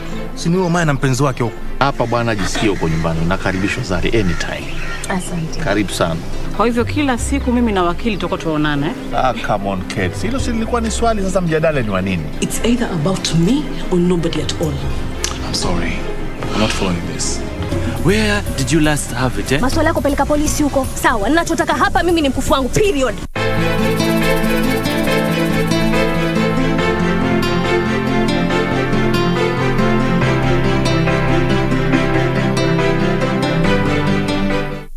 Amarte de una forma diferente, de otro modo. I can't believe this.